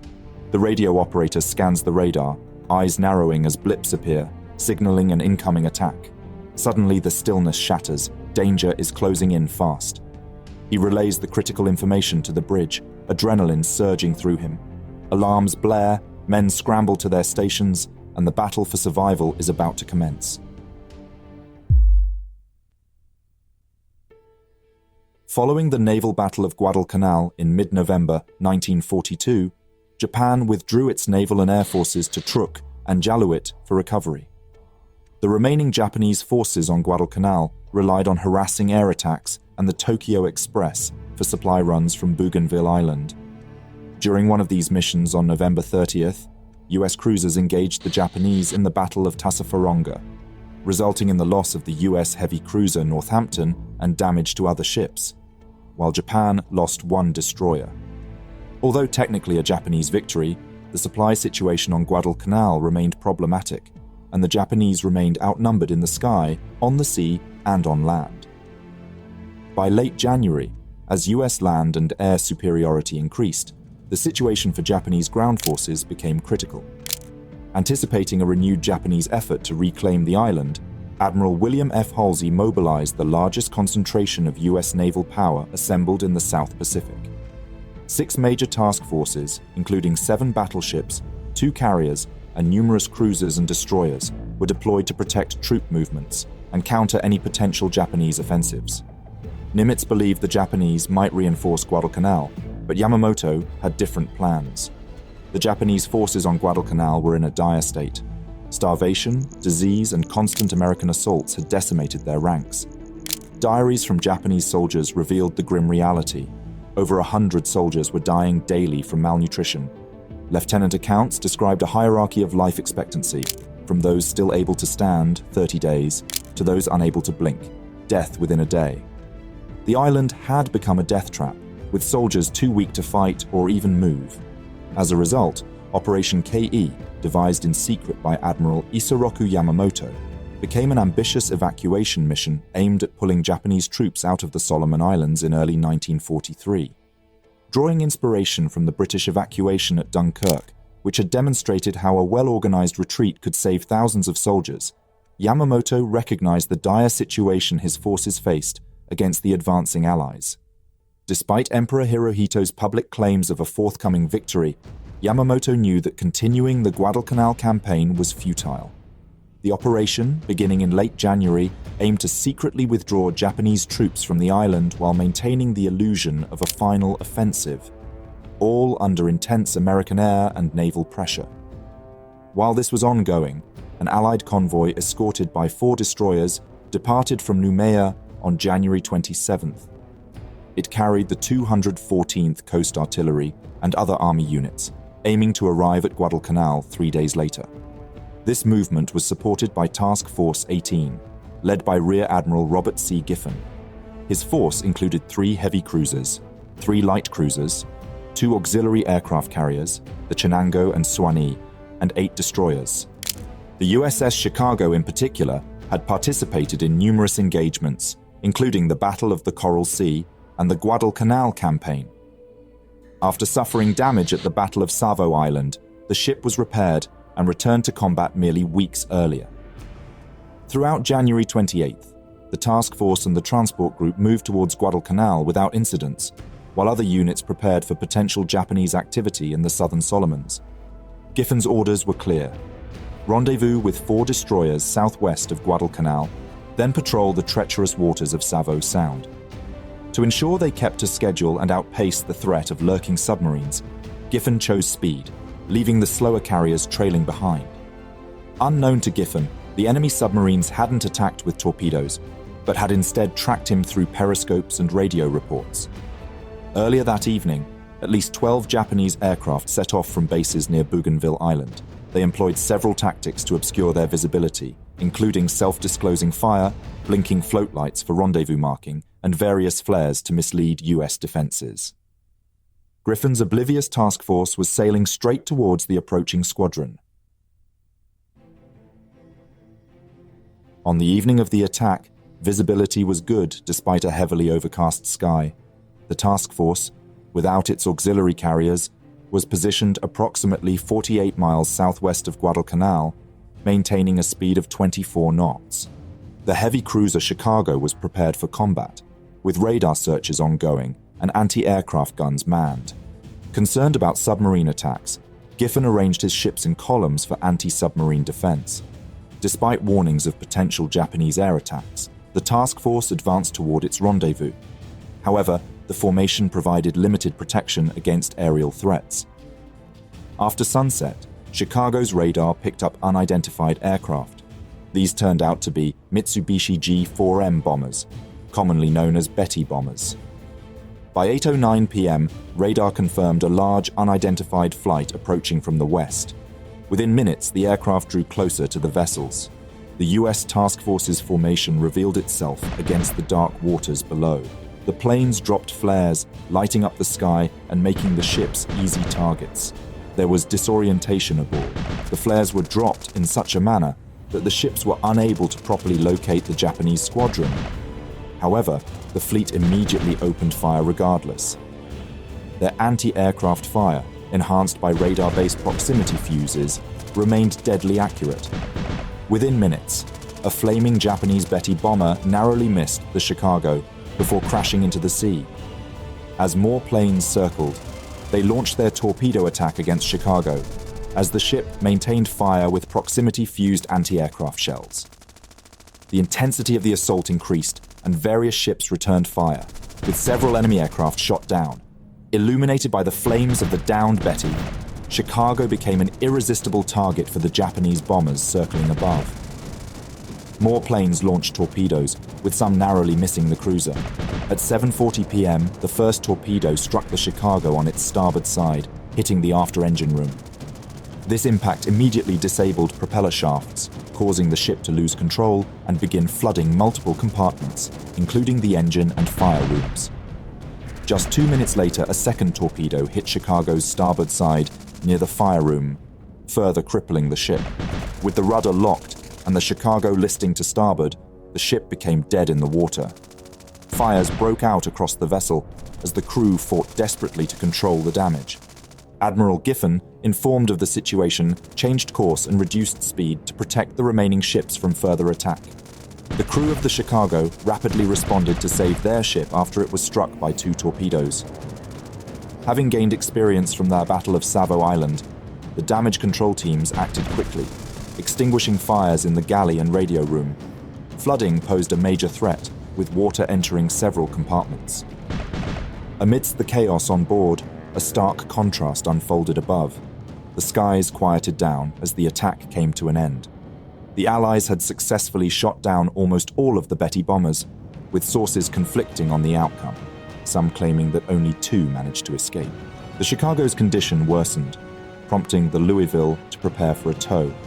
Throughout the night, the damage control teams worked tirelessly to control the fires, using hoses to douse the flames and setting up barriers to contain the flooding. Dozens of sailors moved through the ship, assessing damage and sealing off affected compartments.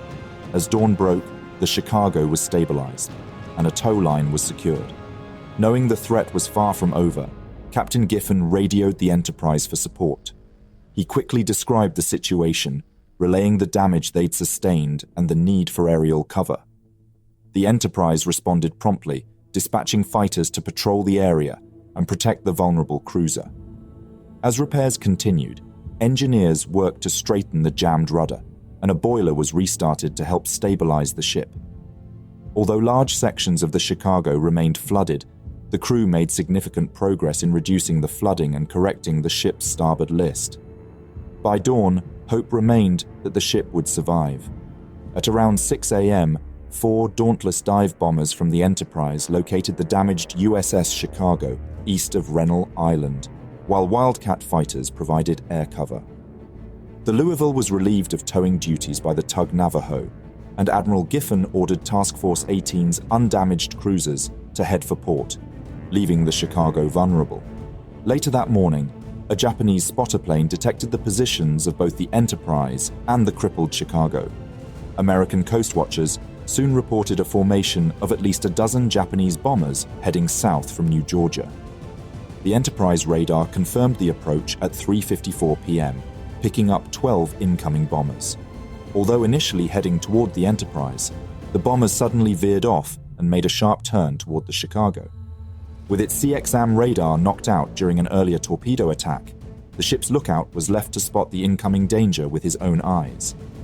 7 miles away, a formation of 11 Japanese bombers was racing toward the stricken cruiser, low and fast from the starboard side. Between the Chicago and the oncoming planes was the destroyer La Valette, immediately swinging into action. Its guns blazed into the sky, a frantic attempt to intercept the attackers.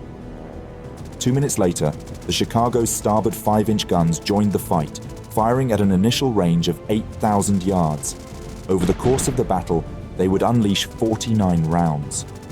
As the bombers closed in, the smaller anti-aircraft guns added their own volleys. The only 2 Wildcats in position dove in to intercept the bombers, shooting down 2 in their first pass. However, the remaining torpedo bombers pressed on. 2 Japanese bombers crashed into the water. A third plane, its engine aflame, dove toward the Chicago, seemingly intent on ramming the cruiser. The gunners fired, and the burning aircraft narrowly missed the ship, splashing into the water just off the port side. As the bombers disappeared, a new danger emerged. 5 torpedo wakes were sighted heading straight for the Chicago from the starboard side. The cruiser, under tow and making a mere 3 knots, had no chance to evade. The first torpedo struck at 4:24 p.m., sending a towering spray of water and debris over the forecastle and bridge. In the next few seconds, 3 more torpedoes smashed into the ship, striking near the already damaged engine rooms. A 5th passed harmlessly by the stern, but the damage had already been done. Meanwhile, the La Valette, still standing between the attackers and the Chicago, was struck by a single torpedo on its port side. The explosion tore through the destroyer, killing 22 crew members and flooding several compartments. After the torpedoes hit, it became clear the Chicago was beyond saving.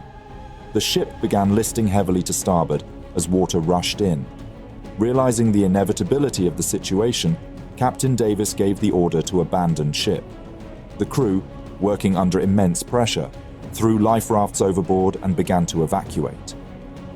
The increasing list of the ship made it difficult to launch rafts on the port side, but the men remained calm and orderly throughout the ordeal. At 4:43 p.m., 19 minutes after the first torpedo struck, the Chicago began to sink stern first. Her colors were still flying as she rolled onto her side, disappearing beneath the waves. In the aftermath, destroyers Waller, Edwards, and Sands, along with the tug Navajo, moved in to rescue the survivors. Planes and ships searched the area, ensuring that no one was left behind. Out of the 1,130 officers and men aboard the Chicago, 1,069 were rescued.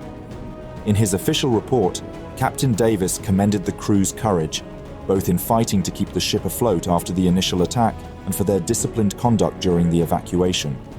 In total, the Japanese lost around 12 medium bombers. The La Valette was also hit but managed to avoid further damage.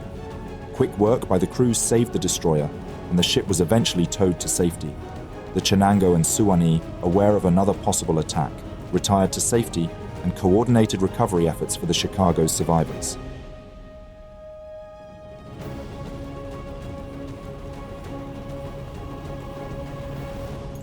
By the next morning, the Allies claimed to have destroyed 31 enemy aircraft, with additional planes damaged or possibly downed. However, many reports were duplicates. In reality, the tally was much lower. Japanese propaganda exaggerated their victory as well, claiming to have sunk multiple battleships and cruisers, though the Chicago was the only ship lost. In the battle's aftermath, they rapidly began evacuating their troops from Guadalcanal. On February 1st, the removal of Giffin's cruiser group benefited Operation KE, allowing Rear Admiral Hashimoto to lead a force of 20 destroyers from Shortland Island to evacuate the Guadalcanal garrison. Hashimoto encountered fierce resistance from Cactus Air Force planes, which damaged several ships. Nonetheless, he successfully reached Cape Esperance and Camimbo Bay, evacuating 4,935 men on the first run. A second run, on February 4th, extracted an additional 3,921 soldiers, including high-ranking generals. Hashimoto undertook a third evacuation run with 18 destroyers, saving 1,796 more men. The total evacuation rescued 10,652 soldiers, lifting morale within the Japanese ranks. In contrast, on the other side of the world, Hitler's Sixth Army at Stalingrad faced no such reprieve and was ordered to hold their ground. until surrendering around the same time as Operation KE. The operation resulted in the loss of one destroyer and substantial aircraft for the Japanese, while the Americans lost several ships and planes. Ultimately, General Patch reported the complete defeat of Japanese forces on Guadalcanal on February 9, 1943. A new chapter of the Pacific War had begun,